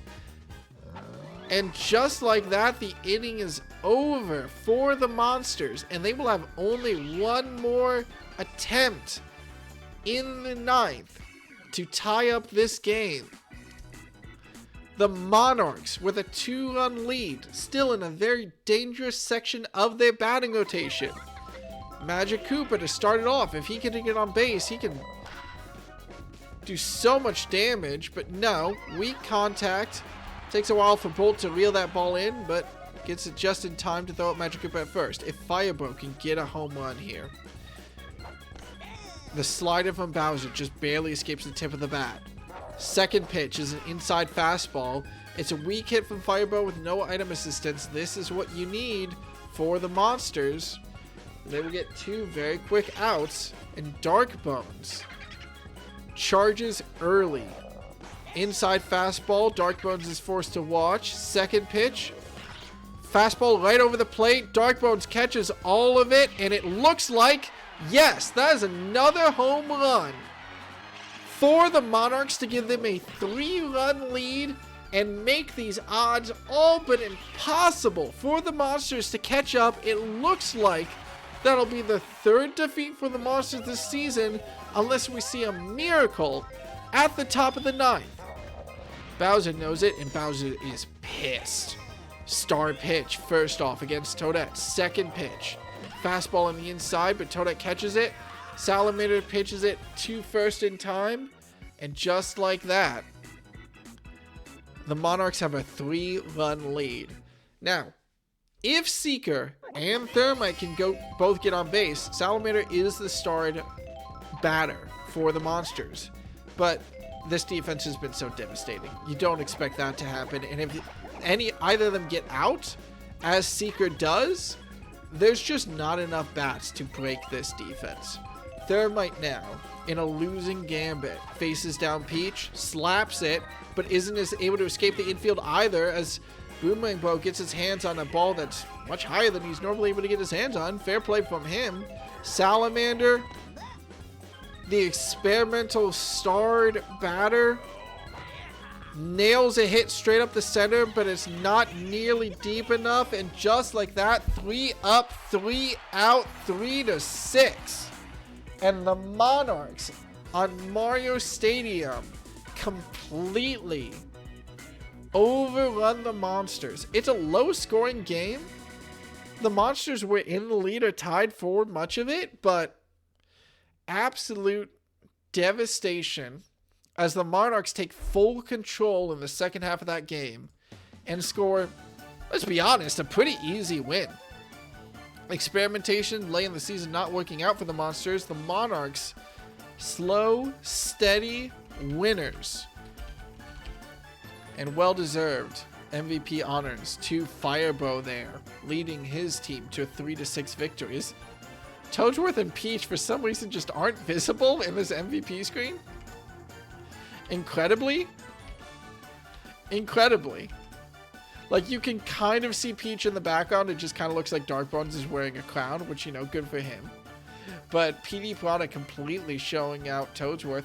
And honestly, biggest problem for the Monsters, looking at the box score, I don't even have to look at the box score, despite some pretty solid home run antics from Strawberry and Bowser.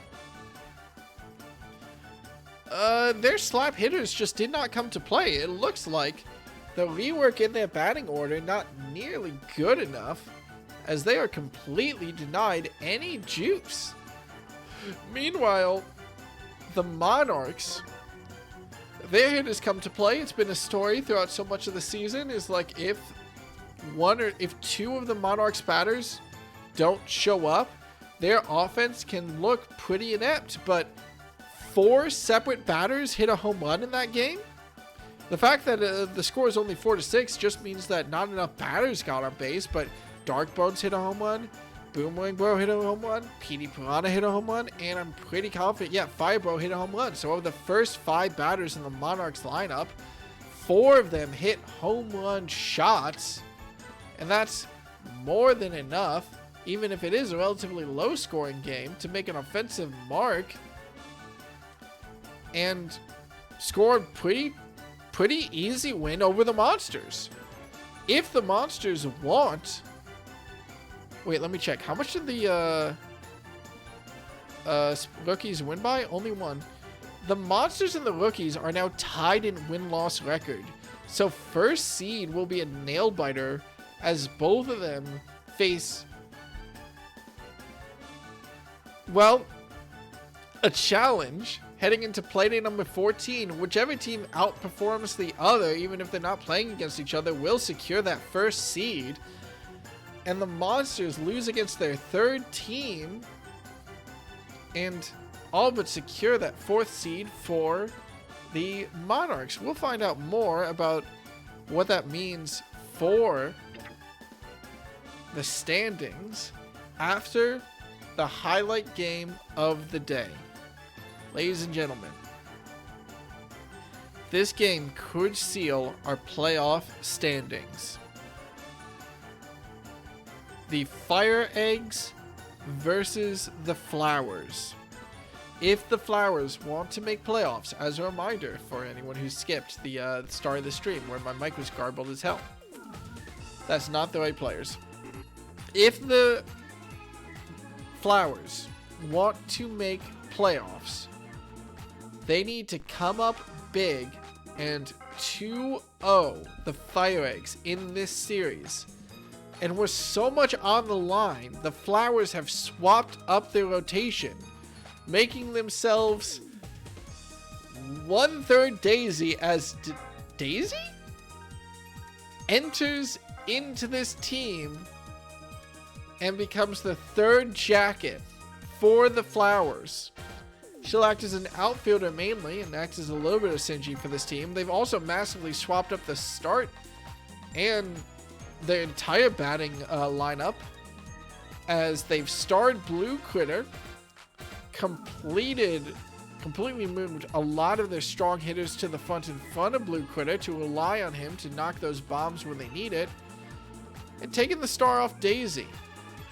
We'll have to see if dropping, I believe, Pink Yoshi for Daisy is a good idea, but now this team is a full third Daisy and betting on that to navigate their way to a playoffs appearance. The FireEggs, on the other hand, sticking with their team, they've kept Red Yoshi star this entire game, resulting in a very, very competent outfield with a very fast Yoshi in that center field position. But, well, the FireEggs have always had a question of who on this team is the player you go to hit bombs.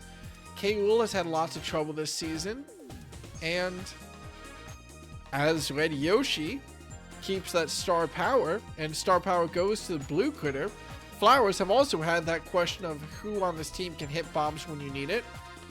But they're betting on Blue Critter to get that for them. Salamander was not able to do it much last game, so we'll have to see if the strategy works out, and in what can either set up a devastating Playday 14 matchup. Excuse me.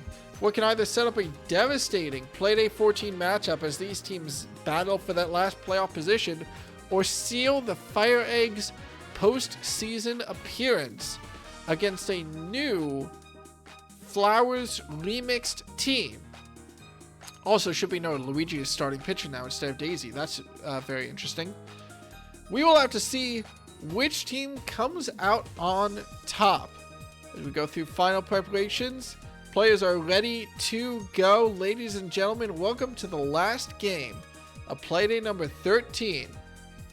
As the FireEggs take on the Flowers for that last seeded position. And I've gone too fast because I haven't confirmed that everything is 100% right yet. Yep, that is everything set up right. Let's get into it. And a very defensive stadium of Bowser Jr.'s Playroom. Now, looking at previous results, the FireEggs, the Flowers went to Junior's Playroom against the Rookies. They lost that 3-1. They did win it against the Spitballs 3-2. Those were series 4 and 5. And the FireEggs also have gone to Junior's Playroom, losing it 8-4 against the Spitballs in series 3. So both these teams are at least familiar with it, as the Flowers start off with good defense, double play to shut down Ash and Mario. Now it's Baby DK, the third and possibly last batter for the FireEggs this inning, unless... No. He hits it right to the third baseman of Soda Poppin'. It's a quick 3 up. Oh, sorry, not 3 up, 3 out. They did reach on base for the FireEggs. Question I'm asking.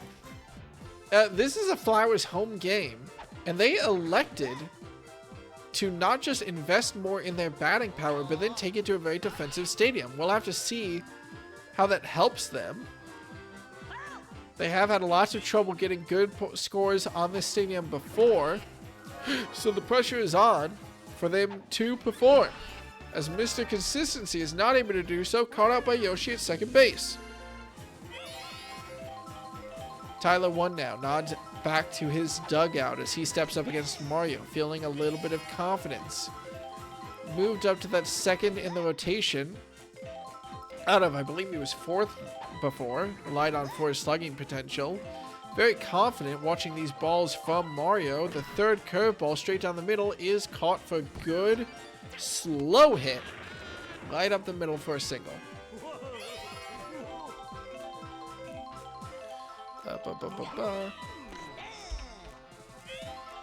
Blue Pianta now keeps this alive with a good slap hit, allowing Blue Pianta to reach first and Tyler to reach second.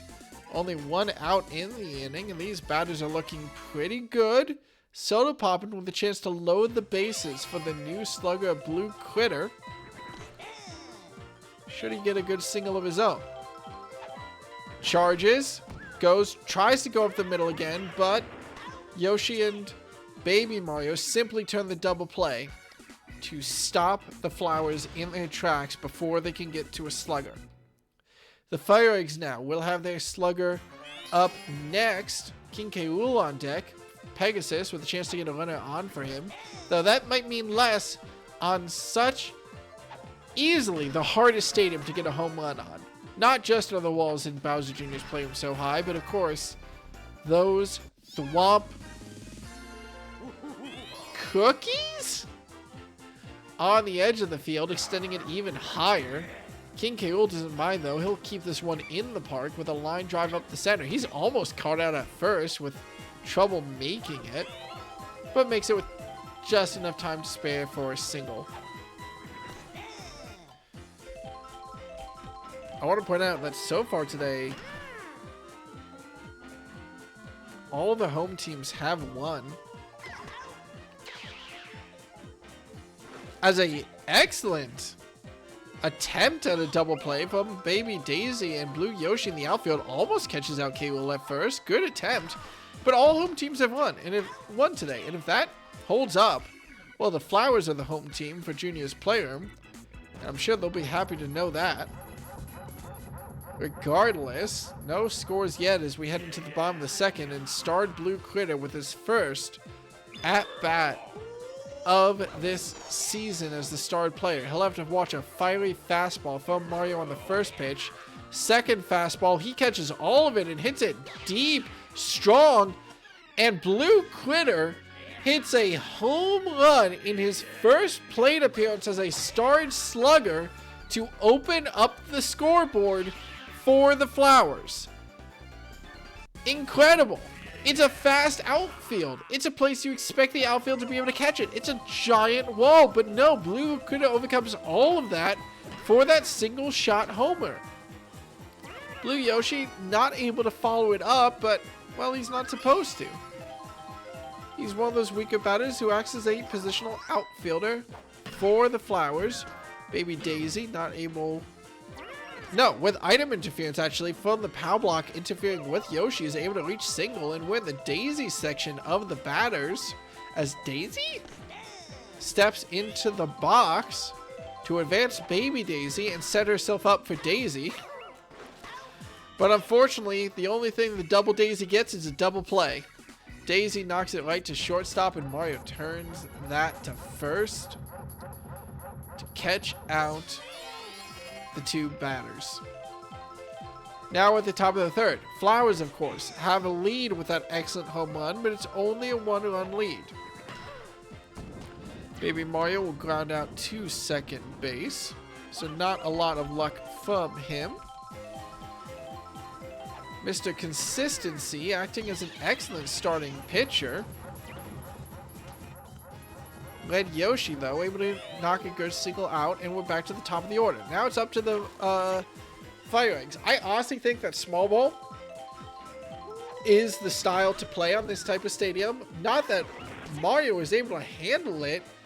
He manages to let Yoshi reach second off a bobble from Tyler, but Tyler one is able to recover and make sure to tag out Mario.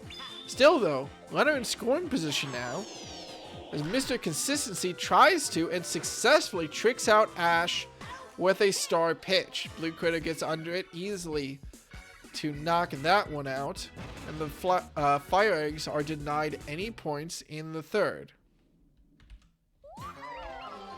Now Daisy, for her team, charges early. She's now the 9th batter instead of the first, but that just means her team ends strong. She knocks a good single straight up the middle.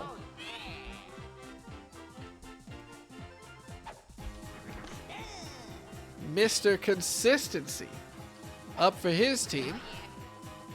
gets a good single and advances Daisy to first. This is very similar to a lot of starting rotations that we're used to from the Flowers historically, but now it's pushed up a little bit earlier. Tyler 1 will look to keep these runners advancing with an at-bat of his own. With no outs, there's relatively low pressure, but still always pressure on the Flowers.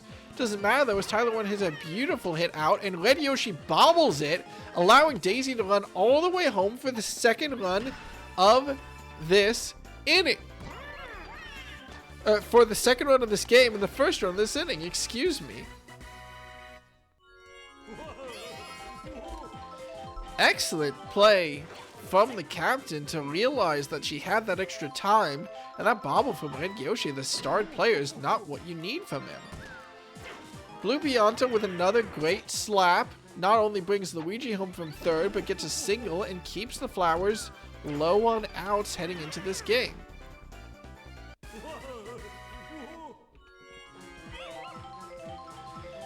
Tyler 1 will look to keep this going. So far, all of the batters have been successful. Still no outs, and Soda Poppin', excuse me, keeps that up with a very good hit out to the outfield.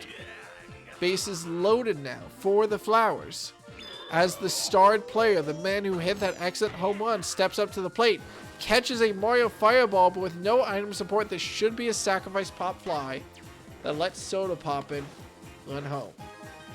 Still, incredible contact on that to hit such a deep ball off a Mario Fireball. And Dark Blue Yoshi keeps this up with a single of his own. The Flowers are looking unstoppable in this small ball as they get the bases loaded yet again. We're to the Daisy section of the batting order. Baby Daisy, not known to hit bombs, as she faces a Mario Fireball. Again, makes good contact, and this looks like another sacrifice fly. We'll do just that as Blue Pianta runs home for the third run of this inning to bring the Flowers to that number which has been so magic for them in the past. 5 runs reached in the third inning.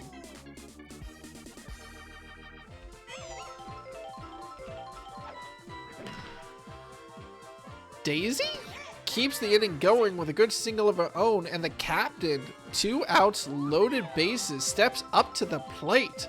She no longer has that star power for a little bit of extra oomph in their bat, and she will ground out to the third baseman to end the inning. But still, incredible play from the Flowers to score 4 in 1 inning on Junior's Playroom, what is supposed to be a very defensive map.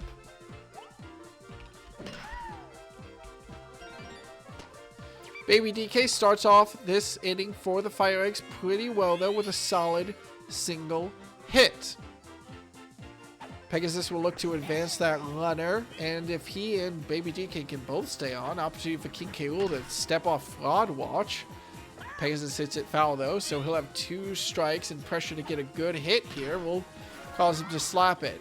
Daisy bobbles, though. Well, that's comeuppance after Red Yoshi bobbled such an important ball last time. That allows the runners safe on first and second. It's a bobbled night.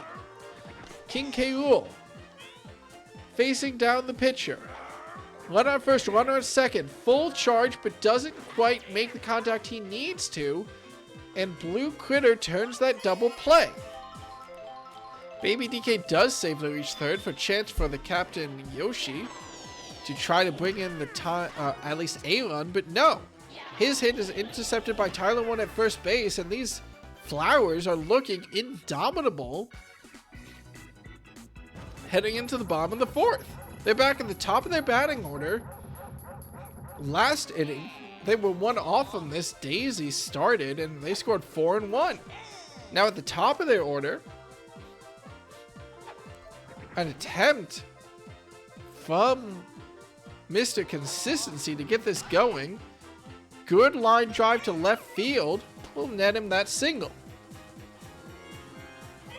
The Jackets and Pianta up next. Tyler 1 faces down the captain Yoshi.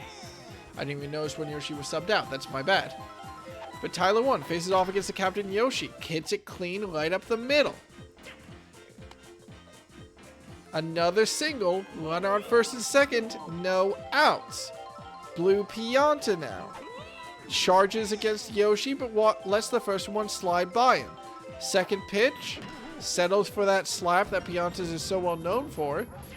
And the single loads the bases. Loaded bases. Soda popping up. A single would not just keep the bases loaded, but bring in another run. Attempts to sneak one past with a boo. But unfortunately, Baby Mario is too quick for him. Catches that attempt and throws him out at first. It does still allow the runner to advance home, though, and it's still a runner on second and third with only one out for Blue Critter. Charges against a slow pitch. Hits it deep, but not deep enough to escape. This will be a sacrifice fly. Still, when every run so matters so much, if the Flowers score 7, it's 2 outs against them, but they have just been incredible. As Dark Blue Yoshi hits a single to keep this inning going. Runners on the corner for Baby Daisy. It is Baby Daisy, so she does catch that ball, but will be caught out by Red Yoshi in center field. Still, though, the Flowers keeping up the scoring pressure, outscoring so many other teams already today. The only team they haven't outscored so far is the Musicians for this Playday. Yeah, the only team that scored more than 7 tonight was the Musicians. So Flowers putting on a showcase after mixing up their team a little. Blue Critter makes the diving catch to stop that attempt at escaping to the outfield by Baby Mario, but Red Yoshi now up to the plate. 2 outs on him. Means pressure to try to sneak this one past Luigi. A weak hit is instantly picked up by the pitcher.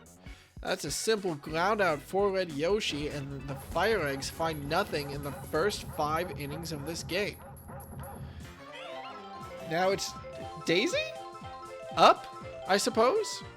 She charges early, but Baby Mario fields that relatively easily to catch her out. It's a ground out. Now the real Captain Daisy steps up to the plate. 9th batter hits it deep.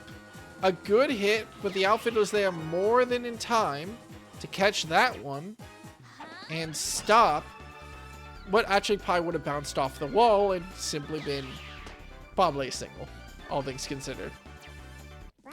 Regardless, Pegasus and Red Yoshi have something to feel good about as Mr. Consistency steps to the plate with 2 outs against his team.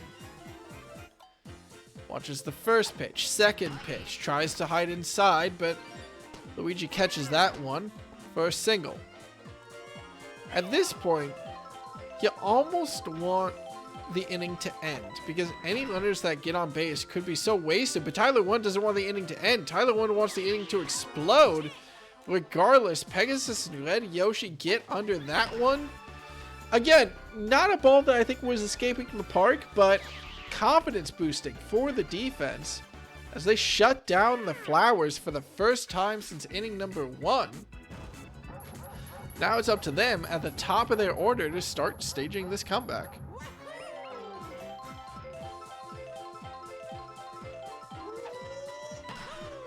Mario wants confidence in his team, and for maybe the first time for him this season, knocks a home run and says, we're not out of this yet. The FireEggs and their comebacks name a better duo. As that is a hell of a start. Oh, that's cute. He does a triple jump animation when he scores a home run. That's really cute. I know that's the first time he scored a home run this season because I would have noticed that earlier. Ash, though, is not able to follow it up as Blue Yoshi catches that one. Baby DK, saving me from having to sit in my awkward silence with a good single. That means that it'll be Pegasus. What happened to Pegasus? What happened to Pegasus? What was on his face?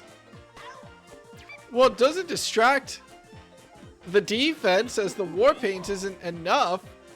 And K. Rool charges against Mr. Consistency. He wants a deep hit. Nope, he settles for a slap. It's excellently placed to find its way between the outfielders, but runner on first, runner on second with 2 outs is a dangerous position for the captain Yoshi to hit into. The curveball right down the middle, the bobble from Blue Critter, and Baby Daisy isn't able to find her way under it, and just like that, the FireEggs have loaded bases with 2 outs. Baby Luigi has been an excellent, consistent hitter and continues that with another good single. K-Rool, off the Boo assistance, will also run home, and the FireEggs score 3 in this inning.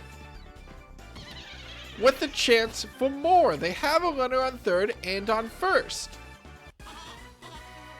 Now, Baby Mario has been known to put a bit of a damper on Baby Luigi after making big plays. I think Baby Mario is almost at a worse batting percentage when his brother is doing well.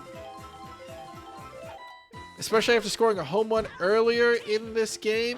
Well, Baby Mario sees the writing on the wall and simply pops it to Daisy at second base for a quick catch for the out. Still though, 3 runs for the FireEggs is a great start to a great comeback. Blue Pianta, well, wants to put some damage in, but the charge hit isn't going to be nearly good enough as Pegasus catches that in right field. Soda Poppin' up on the plate against Yoshi. He grounds out to Baby Mario now. That's 2 quick outs against the Flowers, and the team that was showing so much offensive promise looking a little bit dangerous at the bottom of the 6th. Blue Critter is still the starred player, and while his first hit goes foul, he has a chance to do some damage here. Charges against a slider attempt from Yoshi. That's good, that's deep, but the defense is there with more than enough time to catch it out. Just like that, the FireEggs are the ones who start lighting up the field, not only scoring 3 runs, but 3 up, 3 out defensively for them against the Flowers.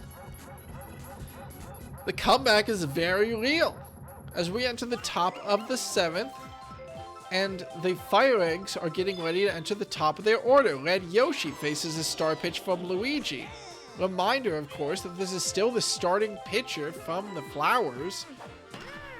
But Yoshi, with a drilled hit out to center right, reminds him, hey, maybe it's time for you to step down. A good, clean double from one of the fastest runners in the galaxy will actually encourage Luigi to step off the mound and Daisy to bring herself up. Mario wants a bunt to advance the runner, and against a Daisy star pitch, it's a very wise decision. Still results in a high hit.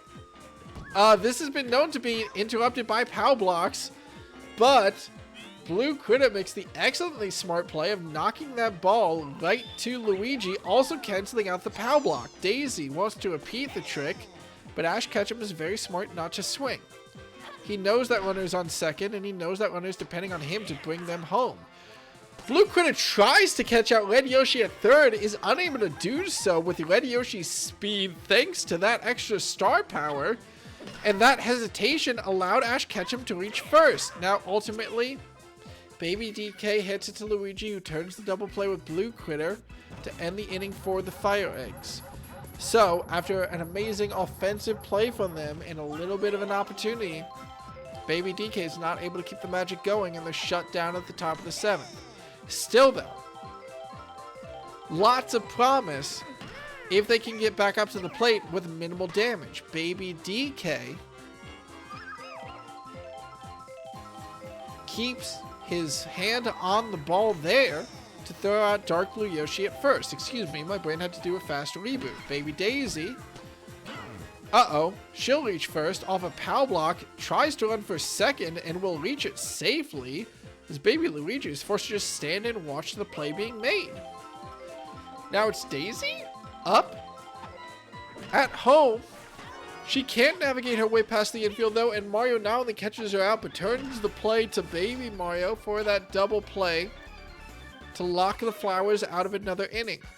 Still though, the FireEggs have to come up huge. This is the part of their rotation to do it. A good bomb from K-Rool could make this game very possible if Pegasus gets on base. What the hell happened to Pegasus's face? Well, Pegasus isn't able to get on base regardless as Luigi catches him out at that second base position. A bomb from K. Rool would only do so much damage. He wants it. He'd get it on a lot of other fields, but on this field, he bounces off the outfield wall. I think maybe on any field that wasn't Wario City, that probably would have stayed in the park. And Daisy Cruiser, of course. But Yoshi swings on the star pitch. Blue Critter isn't able to time his hit properly with that one, and, well, regardless, the power block will allow them to catch out K. Rool at second, and it's still an out against the FireEggs here at the top of the 8th when they really don't need it. Baby Luigi watches the first two. He needs to get on base here. The power block gives him maybe an opportunity if Yoshi can run to second. Bad throw from right field allows Yoshi to reach second. Blue Yoshi, without the right confidence, allows the runner to reach the base. But the luck had to run out at some point. The power block hits Baby Luigi square in the noggin. Would have got him caught out at second regardless, but in any case, that's the inning over for the FireEggs, and they'll only have one opportunity in the top of the 9th to try to bring this game back and seal a postseason appearance for them. Yoshi now against Daisy, and she's going to make it all the harder with a bomb of her own, but Ash Ketchum and Red Yoshi know where to find that one. They get into position just in time to stop the play. Excellent attempt from Daisy, but even better hustle from the outfield. Mr. Consistency with his last chance maybe this game to make this absolutely unwinnable for the FireEggs. It's definitely a tall order on their plate. They'd have to score 4 in the top of the 9th. But first, before they even get there, they need to stop the Flowers, and they will do just that with another double play. Mario catching out his brother at first, using, of course, his brother. Excellent play. Now in the top of the 9th.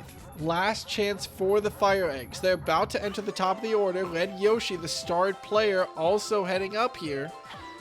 But they need to find their way past Daisy in order to do all this magic. Red Yoshi, off the green shell hit, will advance all the way to second, and that's what you need from the FireEggs. Excellent item play lets them steal a double from a single. Mario, who hit a solo shot bomb earlier in this game to open up the scoring for the FireEggs. Top of the 9th, swings on that.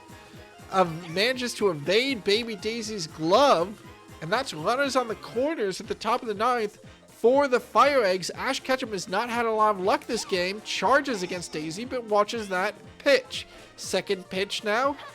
A little bit too slow, but still finds its way outside of Ash Ketchum's reach. It looks like she wants to run right down the middle. Oh my god! And Blue Critter with the wherewithal to go for the buddy catch. Soda Poppin' throws a laser beam to Tyler One at first base to secure the triple play. And that is playoff material from the Flowers with probably the best triple play that we've seen in Grand Slam Galaxy. Sealing the fate of the FireEggs in just a couple of seconds and absolutely running away with it. Ladies and gentlemen, on Playday number 13, home teams win every single game. The Flowers keep their hopes for playoffs alive. And Playday 14, we will have to go all the way through this season to find out whether the FireEggs or the Flowers make the playoffs. What an incredible triple play, and what a earned MVP from Blue Critter. Honestly, could not go to anybody else. If it did, I would have burned the house down. But the Flowers are looking just like that, so remarkably improved. So improved, I think that team should be scared of them if they make it to the postseason. Now, they have to 2-0 the FireEggs to get there. The FireEggs get home field advantage on the next game, so advantage, of course, to them.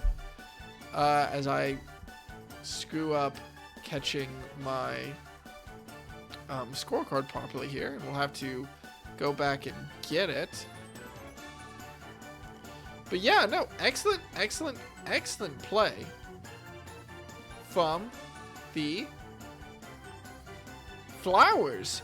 Bowser Jr.'s Playroom is a very hard stadium to score on, and they went hard early to secure them that lead, and the FireEggs unfortunately not able to start that comeback in earnest. I need to point out that not only did every home team win, but I don't think we ever saw the bottom of the 9th in any of the games today.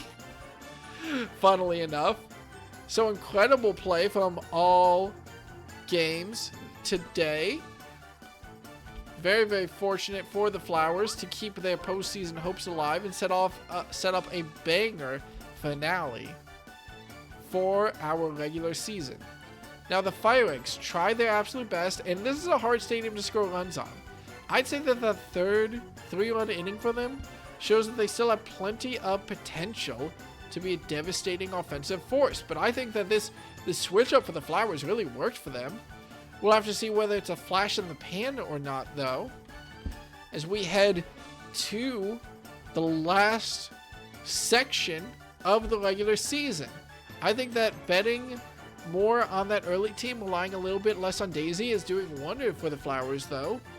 And we'll have to see whether they set a new meta heading forward. It was just excellent play all around from them. Right.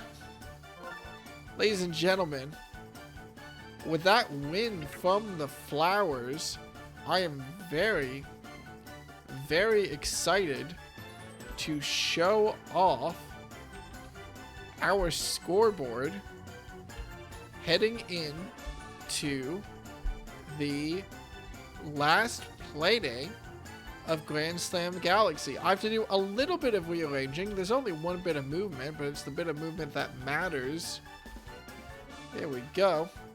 Okay, as a reminder of our start of our Playday, Monsters Rookies. Monsters held a 1-win lead. I'm just going to highlight the stuff that changes. Monsters held a 1-win lead over the Rookies to stand alone in first. The Monarchs and Spitballs were tied in that 4th and 5th seeding, but not much able to happen beyond that. The FireEggs held a 1-win lead over the Flowers. Now, as we update your standings board, heading out of Playday number 13, you won't notice a lot of movement, but you will notice a hell of a lot of potential. Standings heading, of course, out of today. Excuse me. Now, oops. Now, instead, what the hell? Excuse me? Sorry, just very unexpected. What? Give me a second. I'm gonna try to fix my OBS real quick here. Excuse me. Hey, listen, at least it's not a crackling mic. But as we head out of Playday 13 and prepare for the last Playday of the day, there we go. The Monsters and the Rookies now locked in a battle for first seed coming out of the regular season. If the Monsters lose this game and the Rookies win, or if the Rookies absolutely destroy this opponent, they can rip away first seed and Bowser Jr. can rub that in his dad's face all throughout dinner. Other big storylines heading into this, of course. The only other real chance for movement, if the Monarchs win and the Musicians lose, the Monarchs can steal third seed. That's one possible movement. But the big story, of course, is the only other real chance for movement. The Flowers and the FireEggs. 5-8 record from both of them. The winner of their game next Playday will secure the last slot in Grand Slam Galaxy Season 1 playoffs. Ladies and gentlemen, thank you for your time tonight. I have been your commissioner, Willie or Won't He, and I wish you all a very, very peaceful night as Playday number 14 comes to you live this Saturday, and we find out the fate of the league heading into our postseason. Thank you very much. And until next time, play ball, play on. I forget what my slogan is. It's late. Whatever. Good night, everybody. Good night, everybody.